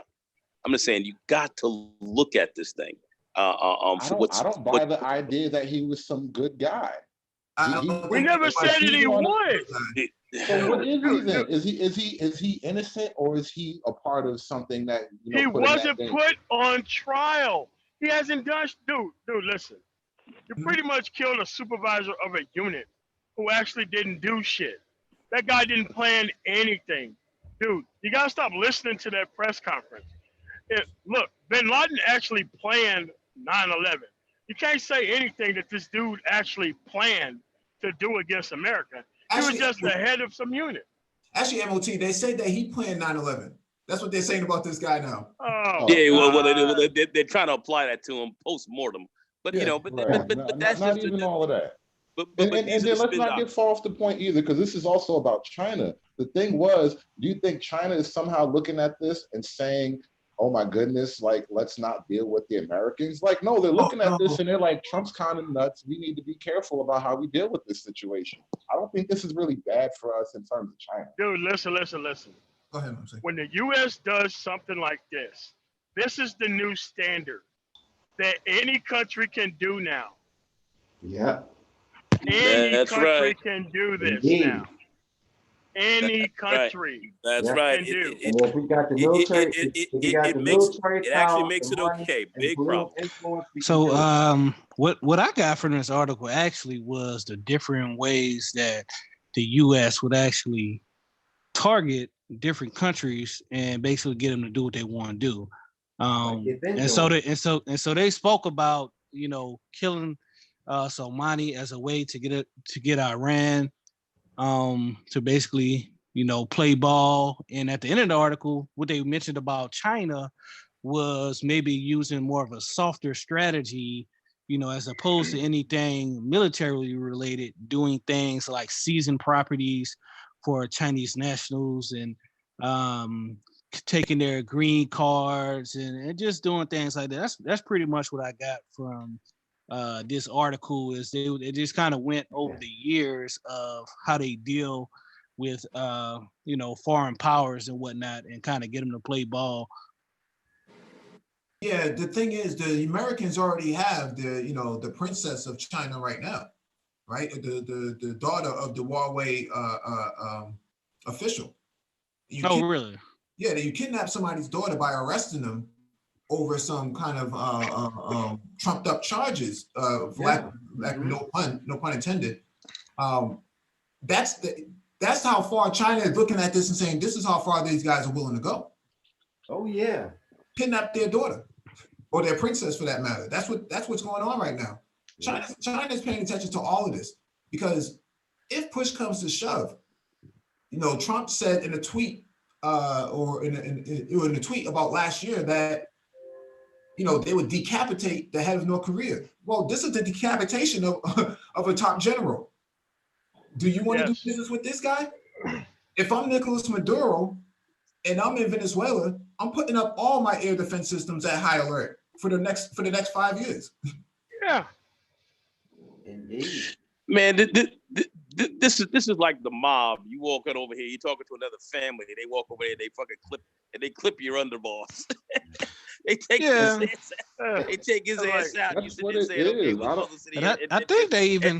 Baby, it's an act of war, man. That shit is Iran's was not totally bad fucked. enough to do Man, that shit was nothing crazy. bad. And this guy wasn't some guy running around, planning terrorist attacks all over the place. This guy was actually on a peace mission that we actually knew about. He's This the is reason. a highly suspect move. He's dude. the reason why there's no more ISIS in Iraq. He was the one leading the charge with the PMU, the Popular Mobilization Units. He led the whole entire charge. Yeah. Yeah, and this ain't the first time that the U.S. has, kind of dabbled in Iran's affairs. I mean, they tried to kidnap their president back in the 70s at the behest of the UK and what they now call BP. It's BP, but they got upset that Iran nationalized the oil at the time, and the UK reached out to the US, and the CIA tried to kidnap their president at the time. So, yeah, this was an ill move, dude. It's ill. I don't know. Listen. But see, when the military powers of the West want to play mob boss, this is how they do it. And they've been doing it You're for a long gonna time. be seeing wives of Mob people getting hit. You're gonna see children of people getting hit. Like, Yeah. dude, this is okay. All right. This is extreme. No, this is an extreme move. This is extreme, bro. This is extreme. This is extreme. This is extreme. This is Took like them going. out at the airport. I mean, dude, like, can you imagine waiting on the concourse? Like, oh man, that's the general of Iran. Oh shit, that dude just got killed. What the fuck just happened? Yeah, he's probably waiting for his Uber or his Lyft or something like that. And find out Crazy. on top of your head. Crazy. Clip this dude, man. That shit is crazy. well, I just Crazy. don't. I don't Not understand the our move friend. behind it. That's the only thing I don't really get. Like, what do we have to gain from killing this guy? It's the gay. It's the war within the reason. They went to the war. Yeah, it's to gorge Iran to attack the U.S. Fifth Fleet so that they can justify a full-on war. That's what they want, a war. And it's not Trump that wants a war. It's Israel that wants a war. Well, that's my whole point. Like, so the former prime minister of Israel, we're trying to get to war with Iran, but the current prime minister is kind of distancing himself from Trump at this point with this new move. So that's what I But he's under investigation too, so he has to kind of distance himself. Yeah, this is a tough situation here, man. And I think the best move is we're starting to pull some folks out. We got to pull back from this. We got to pull back from the brink on this. And why is Trump in his speech and stuff like that, why is he seeming more apologetic in the sense? Well, not really apologetic, but he doesn't seem as fiery and as amped up in his response to Iran's response. You know why? Because some people in the Pentagon and the Secretary of Defense got in his ear and said, "Calm the fuck down. You know what the fuck you doing." That's why he did that. Yeah. Wait a minute. Yeah. I mean, because in the end, as president, you have to listen to your military commanders because those are the ones that you're ordering to order, to make up blueprints for strategies for what you're going to send troops out to do. And they told us ass don't even pick up the phone. I can't even believe we discussed when the phone rings, it's gonna be a busy signal. Don't even pick the phone. Yeah, man. Took the phone off the hook. You touched that fucking phone. It took the phone off the fucking hook. They called on. Can I make a point to you guys though? Signal, man. Look at what just happened here. Like it's not as crazy as you guys make it sound. All right. This has like been the sequence. Okay. Hold on, let me lay out the argument. This has been the sequence of events in the last week, just on the news front. There's whatever stuff in the background. Mm-hmm. We had that embassy thing in Iraq where they had like laid siege to the embassy. They were burning some stuff. Like this is a big major security breach. So the response to that is we hit one of your top guys. One of you're basically the number 2 in the country. Now, the response from Iran is to launch some ineffective missile strikes that killed who? And then that, like, this makes them look very bad, all things being considered here. You guys are the ones saying you can take. No, on it doesn't. No, it doesn't. Well, It here's the doesn't thing, really though. make them look bad. Here's the No. thing. One at a time. One at a time. Here's the thing. Like, this has been going on in a recent time since like, you know, May of last year, right? And so you had Iran that attacked some oil tankers in the Gulf in May. You had Iran, they shot down a US drone in June. They seized the British oil tanker in July. And back in September, they attacked the Saudi state-run oil company. And so they took American sailors hostage under the Obama administration, like on the Navy, they commandeered one of the little ships out in the middle of the Persian Gulf somewhere, had them on camera for a couple But it's days. the Navy. Well, like, yeah. I'm So just you've making been having this that you thing. guys But at the been same asking time, for the some counter shit. argument is that the So- U.S. has been Excuse my doing some language. clandestine shit in Iran too over that period of time, over time. Yes or no? We did something to one of their centrifuges, so to speak. Like supposedly, I don't know if it was America or Israel, but someone planted a virus in a computer system at one of the centrifuges when they were working like at a secret nuclear facility. And so one of the centrifuges starts spinning out of control, and it kind of screws up their whole mechanical thing going on over there. I don't know how to describe it perfectly. Someone plants a virus that shut up one of their nuclear programs. Basically. Are you talking about Stuxnet? I think that is what it was called. Yeah. So yeah, I don't. But see, the thing about it is, I'll make this comment, then I'll shut up. The thing about it is this: the U.S. government is not innocent. No one's innocent. No. You There's no understand such what I'm thing as saying? innocent. So you know, when people start to do things to fight back, even though it may seem evil in the way that they're doing it, guess what? U.S. government has been doing evil shit too. And the spin, and the news media. I wouldn't call it innocence. But what I'm saying I call it Guinnessing.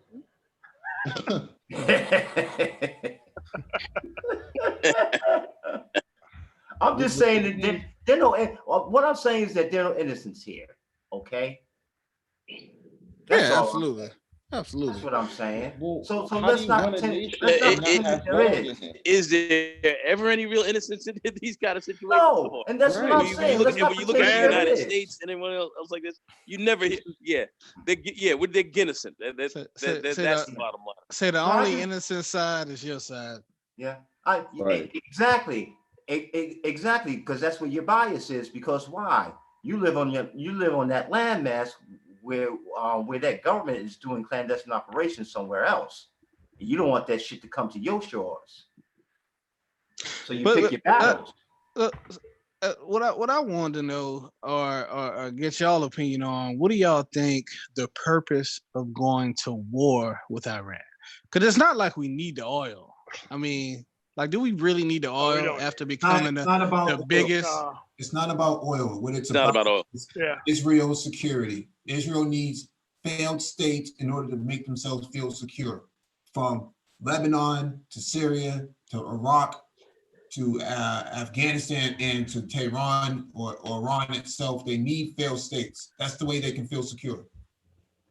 And Israel and Iran's tremendous and also to buttress Iran's power moving towards the Middle East. The Persians, you know, basically running the Middle East, man. This is a power game here. This is really a power game. How deep is the politics in this?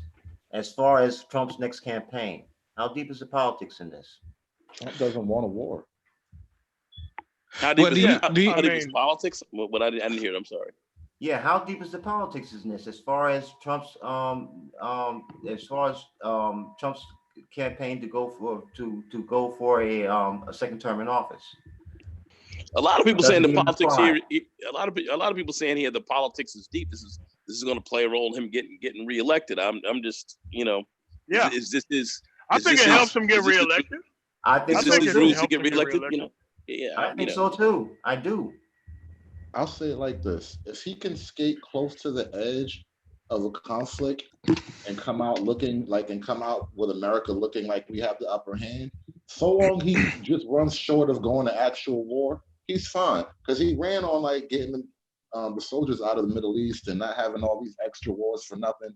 So if he can handle America's like image on the global stage strongly and militarily robust, but not actually start wars, then it looks even better for him. And not to mention, he doesn't have great competition to go up against so far. Well, we're going to start pulling out of the Middle East already. We're going to say we hit this guy. We forced, I mean, like 2020 was the year anyway, June. Yeah, exactly. We forced Iran's hand to make to cut a deal, and this is our foreign policy. We're brilliant and all this. This is how they're going to play this shit up, man. That's how they're going to play this game up. And this is definitely, going to look to play pretty strong down the line around September, October, when people really start to gear up for the election. They're going to really start running this stuff, and I feel it could be a political season election ploy as well. 2020, we make the hit early in the year, work this thing out for the year, and then close up, and then walk into office for the next term in January 21. And that's generally what I think. But the thing that bothers me a little bit is sometimes with warfare and these kind of maneuvers. Things can happen that you can't necessarily count on, and that's true. what You can never plan. When you go to war, you can never plan. The unpredictability of certain kind of events that can happen. So I mean, I think this is a bit of an issue. I agree with you on that. You can sort of game certain things out in your head. Like, let's say Iran actually launched some really effective missile strikes that we just had to respond to. Like, that's the thing today. I think they made a military response that they can hold up to their home population and say, we struck back and we did something. But all in all, it was meaningless. So they can save face, and that gives everyone a proper out. But what if they actually really, really hurt some people? What if they hit someone important at that? Then I think America probably we still wouldn't invade. At best, it would be like a shooting war. We'd be hitting their military sites along the coast. We cripple their naval bases, their close military bases, stuff like that. We would launch a lot of strikes, but we would never try to put boots on the ground. And at some point, I don't think so. Back to the table and try to work it out again. I don't think anyone in their right mind wants to go through something like that. No one wins that fight. No, you don't. You get a lot of dead bodies. Yeah, I don't know. Like I said, this is a suspect move, but suspect. But all right, this is where we are right now. This is where we are. What do y'all? But does anybody really see Iran? How can I say? Doing actually, how can I say? Successive and consecutive strikes in Iraq? No, I don't see that either. No. What do you mean? What would be the purpose of that? To destroy Iran's economy? I'm asking a question. No, I'm asking what's the context behind it? I don't know. I mean, for the Ayatollah to save face. Ayatollah doesn't save face. He's not elected. They can't. Yeah, I mean They said today that when the military is about to do some shit, though, I mean, come on, they pretty much said today in their statement that they wouldn't do any further responses to the U.S. Right, that's what I'm saying. Like, the Ayatollah isn't an elected official. No, it doesn't matter. But it's not as though they don't talk with him. No, he gives out orders. Only he can give out the orders. That's what I'm saying. So they got to talk with him. And if he says, well, our military is doing this for us. Well, yeah, he has a country. They have a country they're trying to run. What do you want them to do? Yeah, but you have to understand. What I'm saying, the Ayatollah. That's why I'm asking the question. Do you think that Iran would actually do that? I think that it would work to their detriment. Actually, Iran has a lot of missiles. Those missiles are aging. Find the most oldest missiles that you have and use them. It works fair for everyone. Everybody wins in this in terms of the response. The Americans don't get killed allegedly, and Iran has a lot of old missiles they need to get rid of. The nation state saves its face politically and keeps morale on the ground.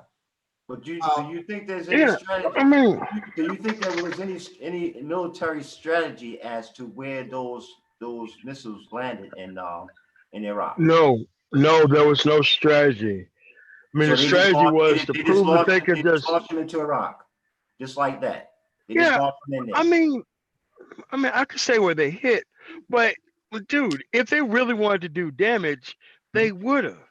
Yeah. No, the point There's I'm making very is clear places. The point I'm making is this. Okay,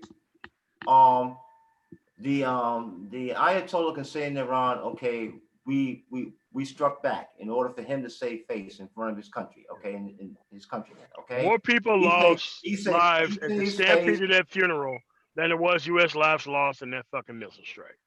It's a fact.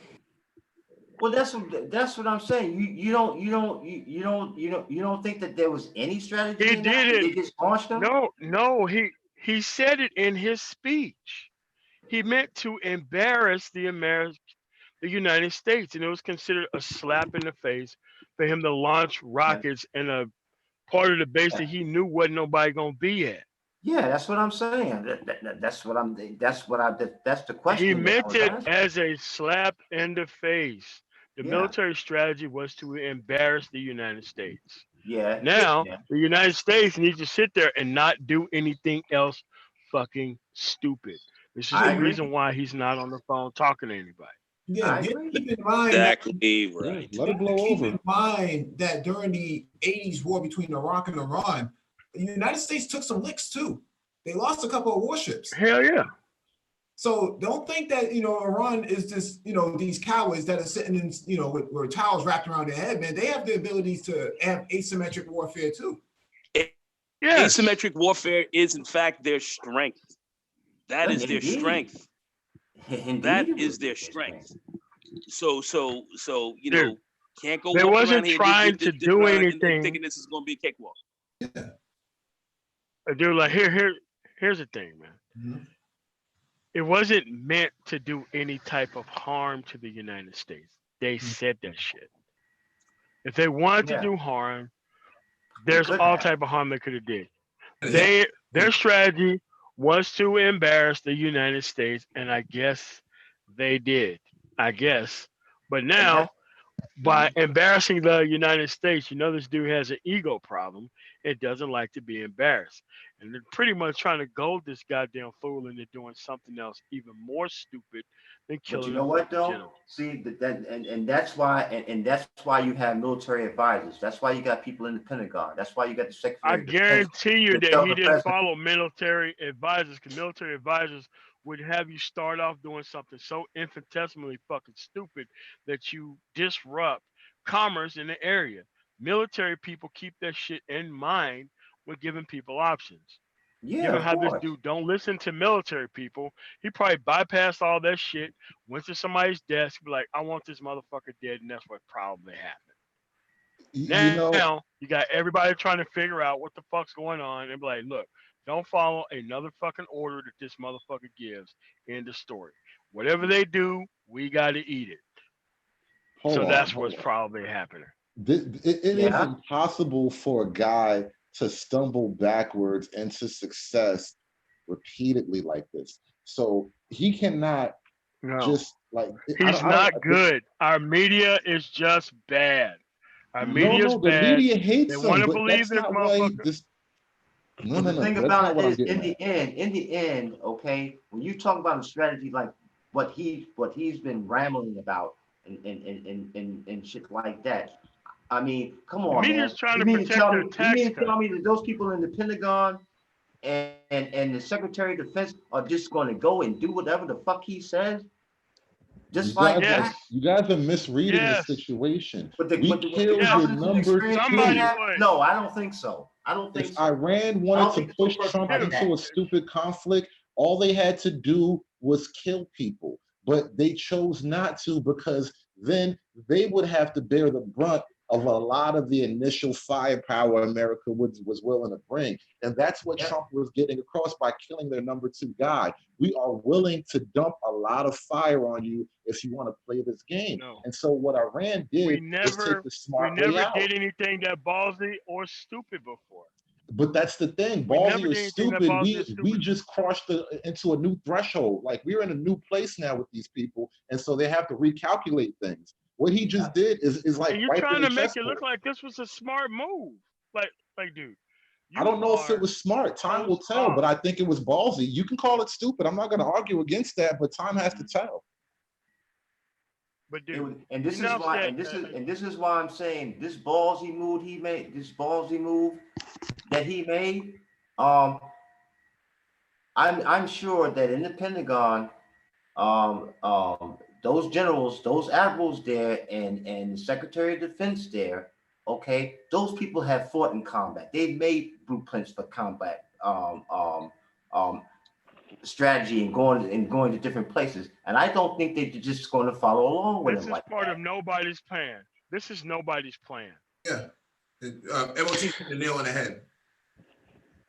Yeah, I think the interesting thing about this is that, you know, like the way he escalated things is very interesting. So I think that we needed to respond to the things, escalation. The things that Iran did in 2019. That's those what 6 or 7 incidences. Right, that's what I'm saying. Let him finish. Let him finish. There need to be some type of response, but I do think this was a huge response. You know, it's like somebody plucking you and you blowing their head off. You know, you go and kill a top. I mean, the response was not commensurate to what happened. Yeah, They just fuck up. blew up a fucking embassy. It's nothing. You move it to another fucking building. You don't potentially go take out the number 2 general and make it look like this guy was planning some shit or whatever the hell he was saying in that speech. I'm like, dude, what are you doing? It's like, yeah, they're evil. They're all evil, but you don't go and do something of this magnitude. Now, if they were to take out, like, I don't know, Mattis, and then they turn around and did some shit like this, okay, I could see that happening. That's why Bush doesn't travel. Doing this off top? Yeah, that's why Bush doesn't travel. You think Bush wants to leave the United States and be the next victim out there? Tony Blair too? Yeah, I mean, dude, like one of these dudes can totally fucking do that. One of these dudes can totally do that. Like a rock could do that shit to him at the fucking airport. Yeah. And do y'all think any part of Trump's overreaction and response was kind of a part of the impeachment that's going on to try to distract or, you know, maybe stop, not stop absolutely. it, but postpone it? Yeah, I think so. That's why I asked, how deep do you think the politics go into this? I mean, he's not the 100%. first president to do something of this magnitude while being impeached. This dumb? Yeah, like I said, Bill Clinton did the same shit, but the media knew how to turn the shit on Bill Clinton when he did do it. But the media can't seem to be doing the same thing as this guy, because back then you didn't have military contractors who own actual media outfits. Today you have that type of shit now. So yeah, that's where we're at. There's only one media outlet that is even kind of like in Trump's corner, though. That's the thing about the media argument. It's like 80% of the media is heavily anti-Trump. War sells a gang of advertising. Oh, okay. Well, the war angle, yeah. Watching TV. No, yes, yeah, that one I give you. No makes them a lot argument. of money, because you got a lot of stupid ass people who don't know how the military works until shit start blowing the fuck up.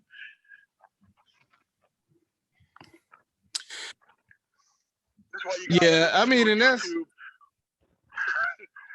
and a lot about the impending war with Iran.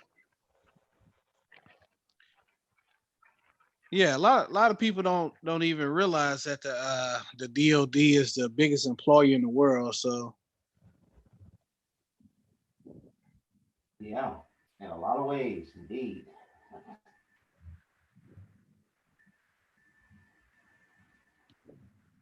yeah, I you know, this is for all of the interesting things that Trump has done in his presidency.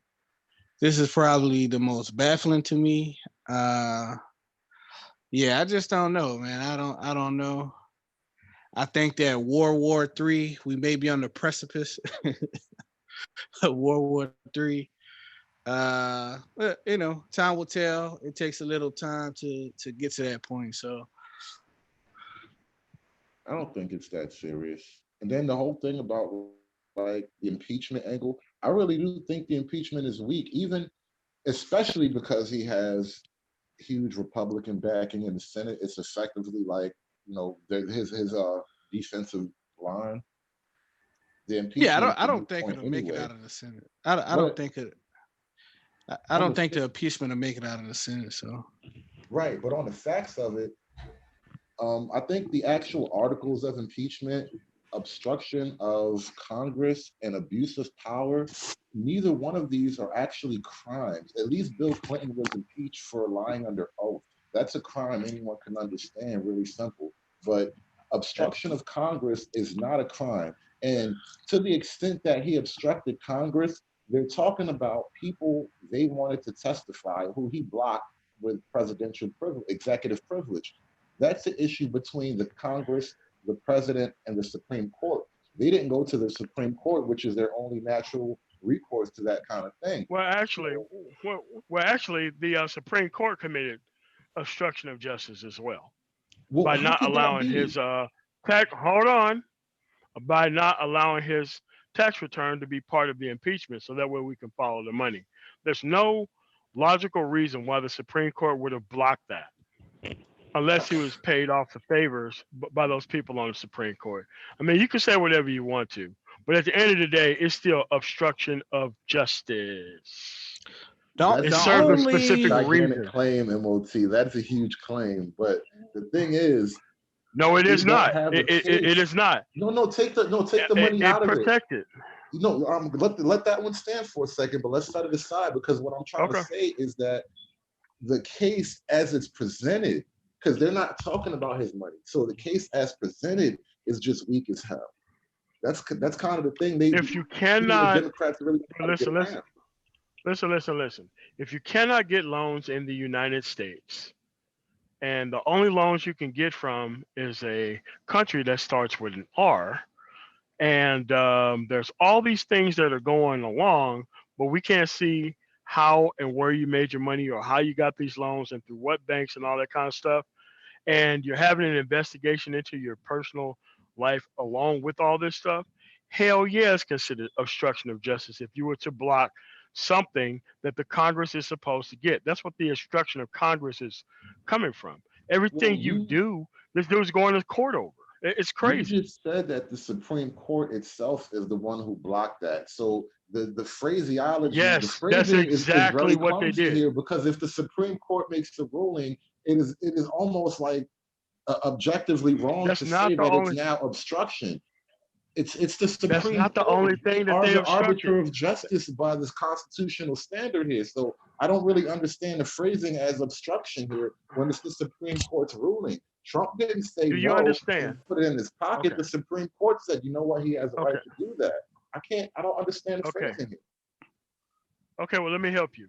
That's not the only thing he obstructed. That's not the only person who they tried to stop getting to be testified in public.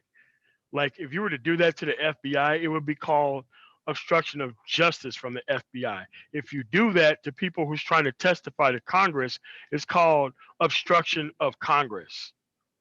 Right. But That's when you what that's do that to called. the FBI and you now take it to court and the court issues a ruling, the ruling is now the law of the land as far as your court's concerned, your court case is concerned. So to call it obstruction after the fact is actually just throwing dirt on him. He's not guilty of obstruction if the court is the final say so of what obstruction is, what is and is not obstruction. So it's like, Well, well, guess what? the term is Guess way what? out of bounds. Guess what? Guess what? Guess what? Every charge is made after the fact, sir. Every single one of them.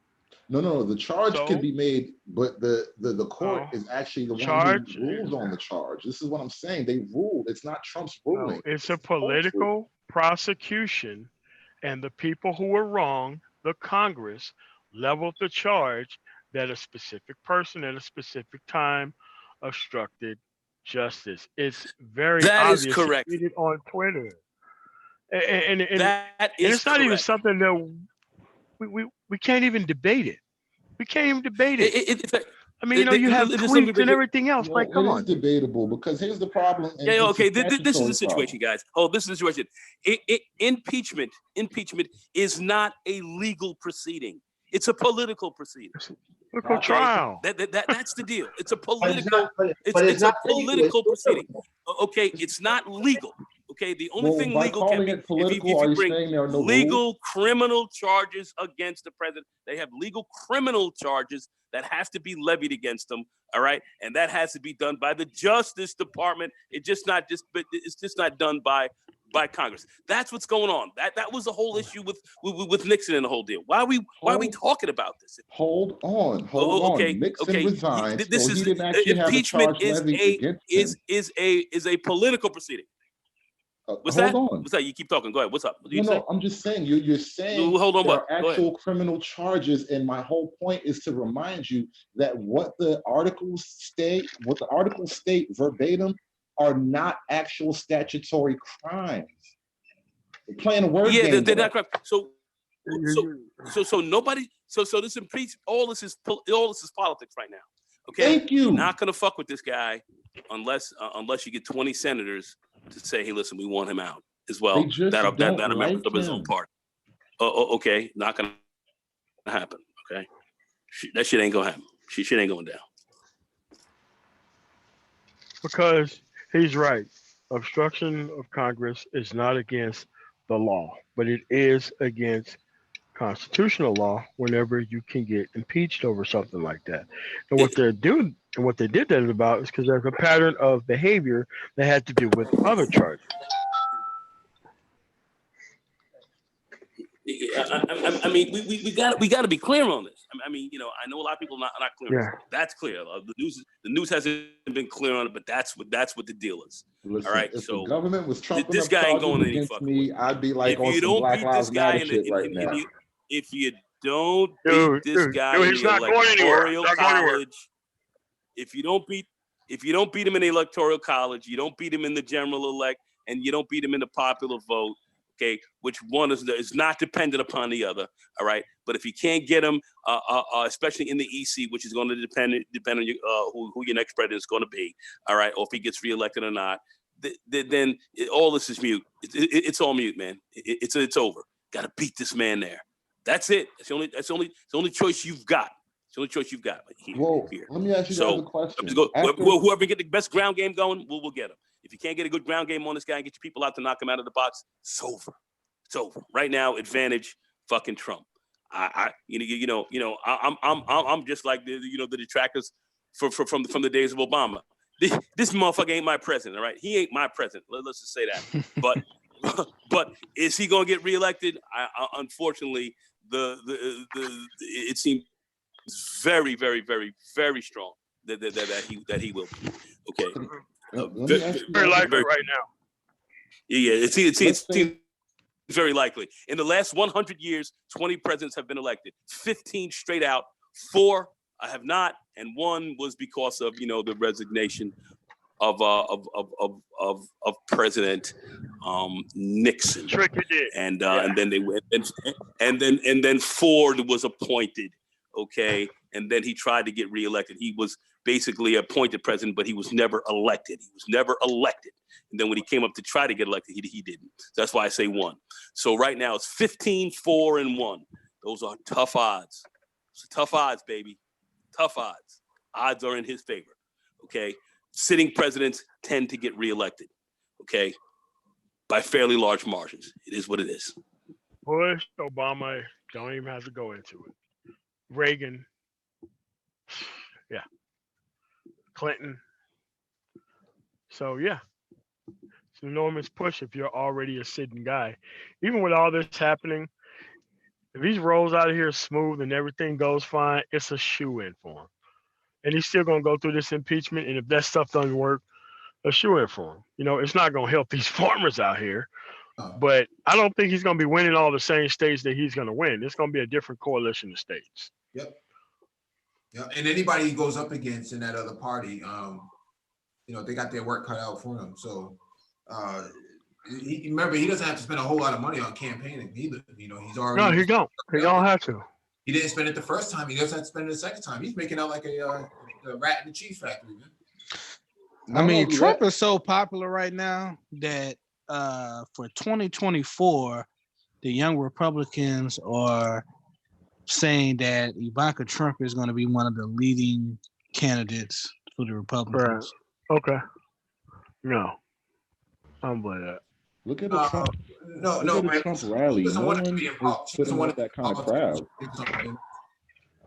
Like nobody's as popular on the ground. Which guy on the Democratic side is putting up a crowd as thick as the crowd at a Trump rally? Like just the actual on the ground excitement. Nobody's really. I mean, they're still fighting against each other.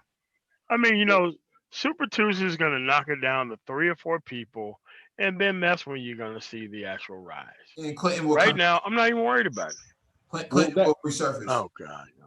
That led me to, that was the question I wanted to ask you guys a few minutes ago. Let's take Trump off the table for a second, and let's assume like he's off the table, right? And Pence for some reason is the guy up. But which one of the, like, what are the Democrats telling me that I should vote for? Because that's a problem on a personal level I have with the Democrats and the Democrat platform. It's just things that I don't really feel that I want to vote for anymore. So even when Trump's gone next year or 4 years from now, what are they going to give me? Or not give me, but what are they like selling to me as an idea? You're a black man, and ask yourself about what has the Democratic Party done for you? Yeah, listen, there's a lot of things I could give as legit criticisms of Democrats. I'm not a fan of the welfare state. I'm really not a fan of certain like economic policies. I really do think the government should be smaller because smaller government is an attack on the welfare state. Like the government having a welfare state is what. Okay, well, I got another question. And I'm along the same line. Welfare just to say like we need to have certain kind of rules in place. I'm not for pure laissez-faire politics either, but like I don't think the Democrats have served us completely well. Okay, well, I have a question. Okay. Who was just talking? David. The mic. All right, David Monroe. Since the civil rights movement, could you name me all the conservative things that the Republican Party have done for Black Americans? Could you tell me what that long list of things are? I don't think there are conservative things the Republican Party can do. They're conservative ideas. Hold on. They're conservative ideas that they claim to stand for, and a lot of them don't actually fight. He's talking about conservative policies, friend. But no, there are no conservative policies. Like, listen, what policies are we talking about? All right. For conservative policy, we would attack most of the family court structure, repeal some of that stuff that's actually breaking down the family unit on an individual level. I asked a very simple question. Not doing it. No, you asked me, and I'm saying no. They have not. That's a very simple question. No, your answer to the question is no. They have not done good things. But the Democrats have been our one-trick pony. And if we're going to look around and ask anyone who is responsible for all the issues we have, who are we supposed to look to but the Democrats? Mm-hmm. But there was a party who was fighting for criminal justice reform and all that kind of stuff. And there was a party. And now they're fighting for trannies, bro. Dude, I don't care about that. What was that? What did you say? I don't care about any of that stuff. Yeah, I'm just saying at the end of the day, the conservative party in this country has expanded the powers of the police against Black Americans.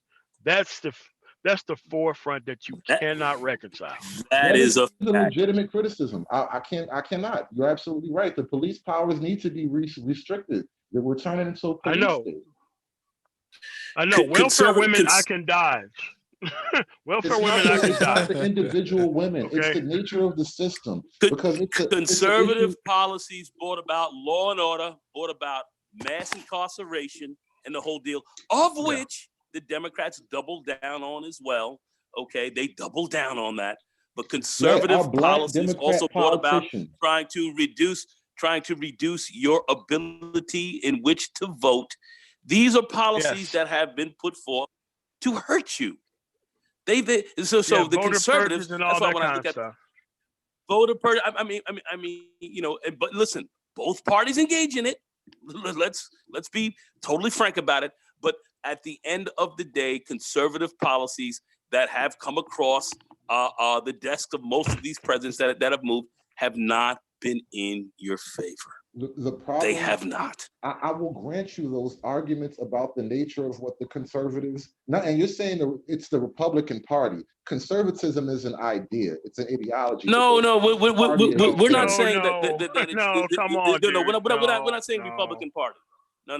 We're too No, sophisticated for there that. is no We're talking conservative about party. conservative principles, which No. many Democrats Talking about were conservatives involved in. and liberals. That's All what we're right, talking about. hold on. Let's be fair. There's a reason why all of those black politicians voted for things like the 3 strike laws, because whether we want to accept it or not, our black neighborhoods, the streets were kind of filling with blood in the early 90s, the late 80s. Things were going crazy, and the people in the neighborhoods went to their politicians and said, you guys got to do something. And that's what they came up with, okay? We can look back now and say it was wrong, but at the time, that's what they did. No, So they're just not as me. guilty. Not me. Nope. Well, you are just one guy. That's what Most of those happened. reptiles need to be locked up.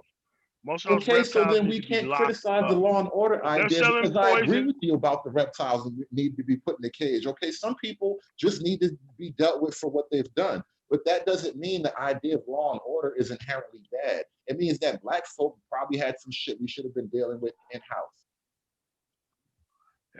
Law and order was designed to fucking jail black people. It was part of That's the it. major That's all it was.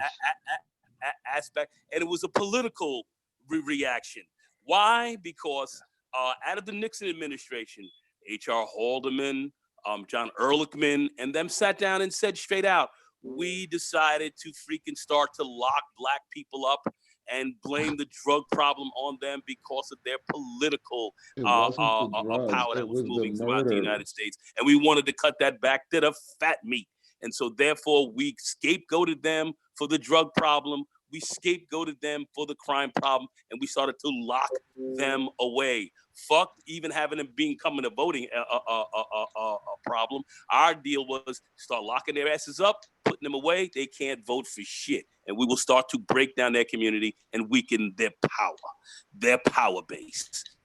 Because after the 60s, MLK and all these people, black people were moving like crazy. White folks got scared as fuck. And of course, we were starting to put a lot of pressure on the system, nationally and internationally. So they wanted to break the back of that power. And they locked your ass up. And they told you they did. And you've got these Negroes walking around here who can't even, who don't have a sense of history. When they told you, this is what they did. These were their policies. These were their plans. I'm a conservative. Conservatives lock your fucking ass up. All right? They lock your fucking ass away. You realize small and you guys are government sitting means back less here government embracing this intervention. shit. No, And then we had Democrats who were Dixiecrats and all that on the other side who fell right in line, who voted right along with the Republicans and so forth, who were pushing a lot of this, all right, you Dixiecrats and all them, okay, who were part of that. We could even put Biden in there if you will, all right, okay. We can put President Clinton up in there, who was supposed to be some people derisively call me first black president, who sat back, locked your ass away as well. And then when they took his ass to task over there in Howard University and all that, he sat down there and said, I locked you niggas away and you fucking deserved it. And his wife paid for that shit. All right. I mean, this is the shit these guys have been running on you. All right. Been running on you for a long time. Conservative principles did not help your fucking your community. Murder? It tore it out the frame. It took black men out of the fucking home. It fucking locked your shit away. All right. They declared war on our culture and our black society. That's what it did. All right. And you got these shine bone mullions running around buying this shit, thinking these guys did a lot for you.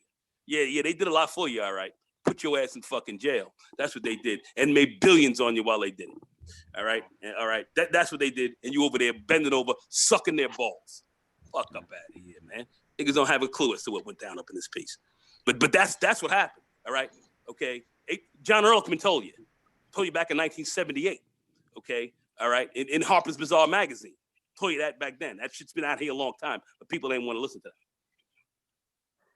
Yeah, all right. So Next. how do you calm down a place like Chicago with a crazy murder rate right now without putting people in jail? This is how Like, it was what done. about Listen to the me very murders? closely. You had listen to me. How do you Listen, fix listen to me. that, Listen to me. though? Listen to me. You had hold on a second. Chill. You had what was called Operation Ceasefire, which was working. It was bringing crime down, damn near freaking cutting it in half. You sat back. You had funding where you worked with former crime, with former gangs and so forth, who got up in there and started to interact and interface with the people on the streets, with the gangs, and they started to have an understanding. This thing started to work. What happened was they cut the funding, knocked it out of the box, and said we want to send troops in there. And then that's why you've got what you've got going on. Okay, So that was government funding designed stops for that. Not to work. gangs. Okay, and their brothers here who lived in Chicago, who saw this at that time and understood what was going on. Operation Ceasefire, it was there, and statistically we see what the stats were, and they cut it back and they said, well, we got to cut it back and let's bring troops up in here now. The whole also downtown Indiana. freaking exactly. I mean, this is what's going on. You people don't know what's happening. You're not looking at what's going on the streets, except listening to this sick press and these people who fucking hate your guts. They want you under the gun. That's what they want. We can easily. And on the border so of Indiana, we can solve a there's lot of all issues. the damn gun shows and all that shit, and they just bring the weapons right up into Chicago. Fast and Furious into Chicago. That's right. Yeah. That's been So that way. if you wanted to get rid of the Chicago problem, all you have to do is probably sue Indiana, sue the hell out of them for all the weapons that they sell that ends up in Chicago. No, That would stop a harm. And you've had community groups that tried to sue the CIA and others saying you're bringing drugs and guns into our community and we're trying to sue your ass for it. And these guys said you can't sue an arm of the government. That's how bad this shit got. So you had conscientious African Americans who sat down and fought on your behalf to see that this didn't happen and tried to sue these sons of bitches for freaking bringing drugs and guns in high levels into your community. And literally under the same traffic routes that they were using back in the old days of freaking Al Capone and all them back then. The same routes being used today through Mexico and so forth, by way of the Sinaloa cartel and so forth. And these guys know this shit. And then the guns are being sold and bought back and sold, and drugs and all that. Drugs and guns, the same shit. And who's running it? Who's running interference for that? Your friendly old malfeasant CIA, who have targeted your community for destruction. All right. And you had conscientious black people whose names you don't even sued the goddamn government on this. All right. So what are we talking about? People better get with the facts and understand exactly what's going on the ground. Talking about. It's not a trade-off, but it is a big part of what's been going on. It's all relatable. Sorry. No. Anyway, I was talking about the conservative principles, and we kind of jumped into the drug war. Well, the conservative principles are the ones who put guns into your community. How is that the conservative principles are the ones who jailed you for it? Principle. That's not the conservative principles are the people. No, because it's been a ruse. It's been a ruse. The conservative is just like it says, conserve. Keep shit. Don't make no change. Keep things conserved.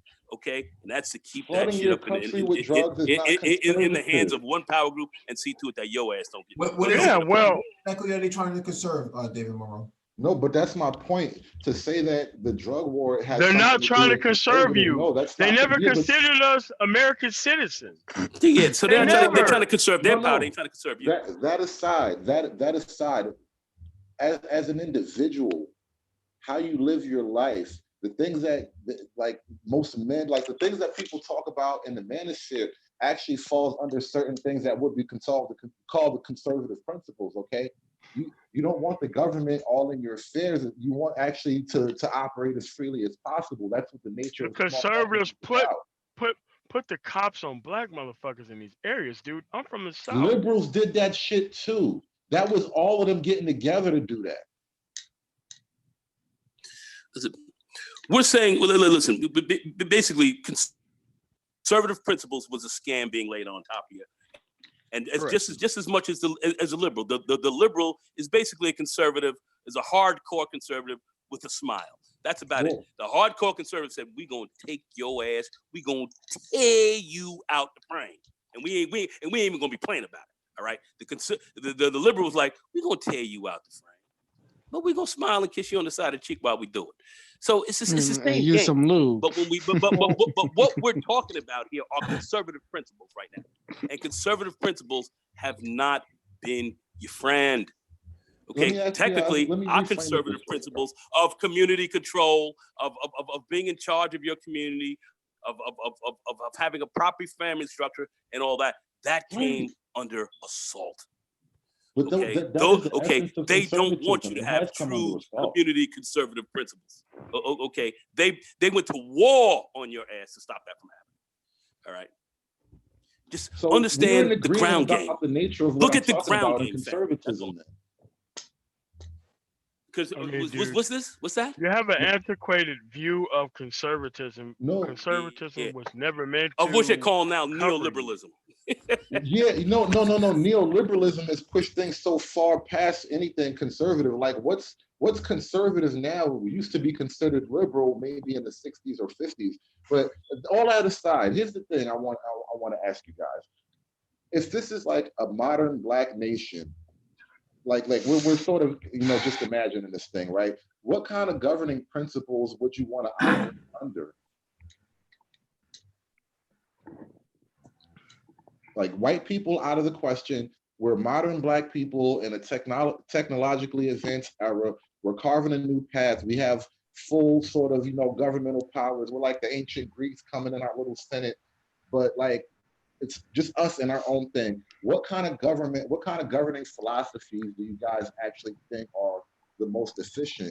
Is it liberal politics? Is it laissez-faire capitalism? Like these are the things, and I'm not trying to put anybody on the spot necessarily, but it's like you can put me on the spot. I got a very brief and quick answer for you right now that gets right to the point. We cut right through it.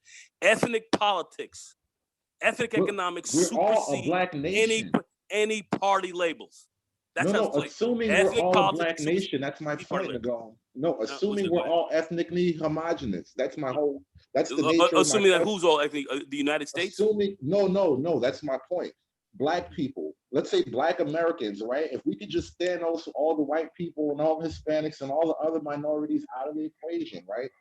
Black Americans right now, the best and brightest among us, who would actually be in the leadership positions to actually create and govern. We first have to come up with a governing philosophy, governing principles, ideas that make up the superstructure.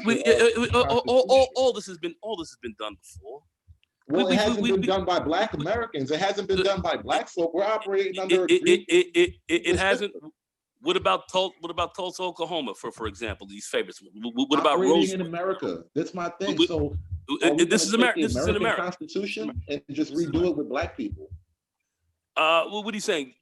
Separate and start your own country? Is that what you're saying? Because you have plenty. You have plenty of those who want to do this.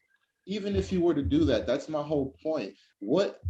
I don't hear a lot of Black people, especially like in the manosphere. We talk about a lot of other things, but I don't hear people really having discussions about what is it. No. Manosphere talking about too much about what pussy you're fucking and who's fucking select and what sucker-laid crap is going down. Yeah, let's not go there. I just want to ask you guys about the actual and who's gay or not. Okay, that whack shit. No, we're not talking serious business here. Most of it was designed to do that, but that's been lost for many reasons. But here we try to keep it. We try to keep it a little bit more pure to its original form. See, that's the reason why I kind of brought up the idea. Like, there is a certain reason why governments take a certain shape and structure, and if Black people are kind of talking about what it is we need to actually operate, cohesively and efficiently, then we have to think about certain ideas. And then those are the ideas we have. When you look at our history, them to express. When you look at our history, this has all been done. Ain't nothing been overall. This has all been done. The name of the game is the reason why your conservative principles and so forth came in and declared war in your community was to see to it that you don't do what we're talking about doing. That's what that was about. That's what that was all about. And integrate and now push heavy integration, integrate your society, and break up your communities. So you're not a political and economic power. All right, I think that's a good time and a good note to end upon. Thank you all for joining us. Please hit the like button if you've not already done so. Share the video if possible. Hit that notification bell so you get all the updates from the Black Brain Trust, including those posted on the community tab. All right, shalom, everyone.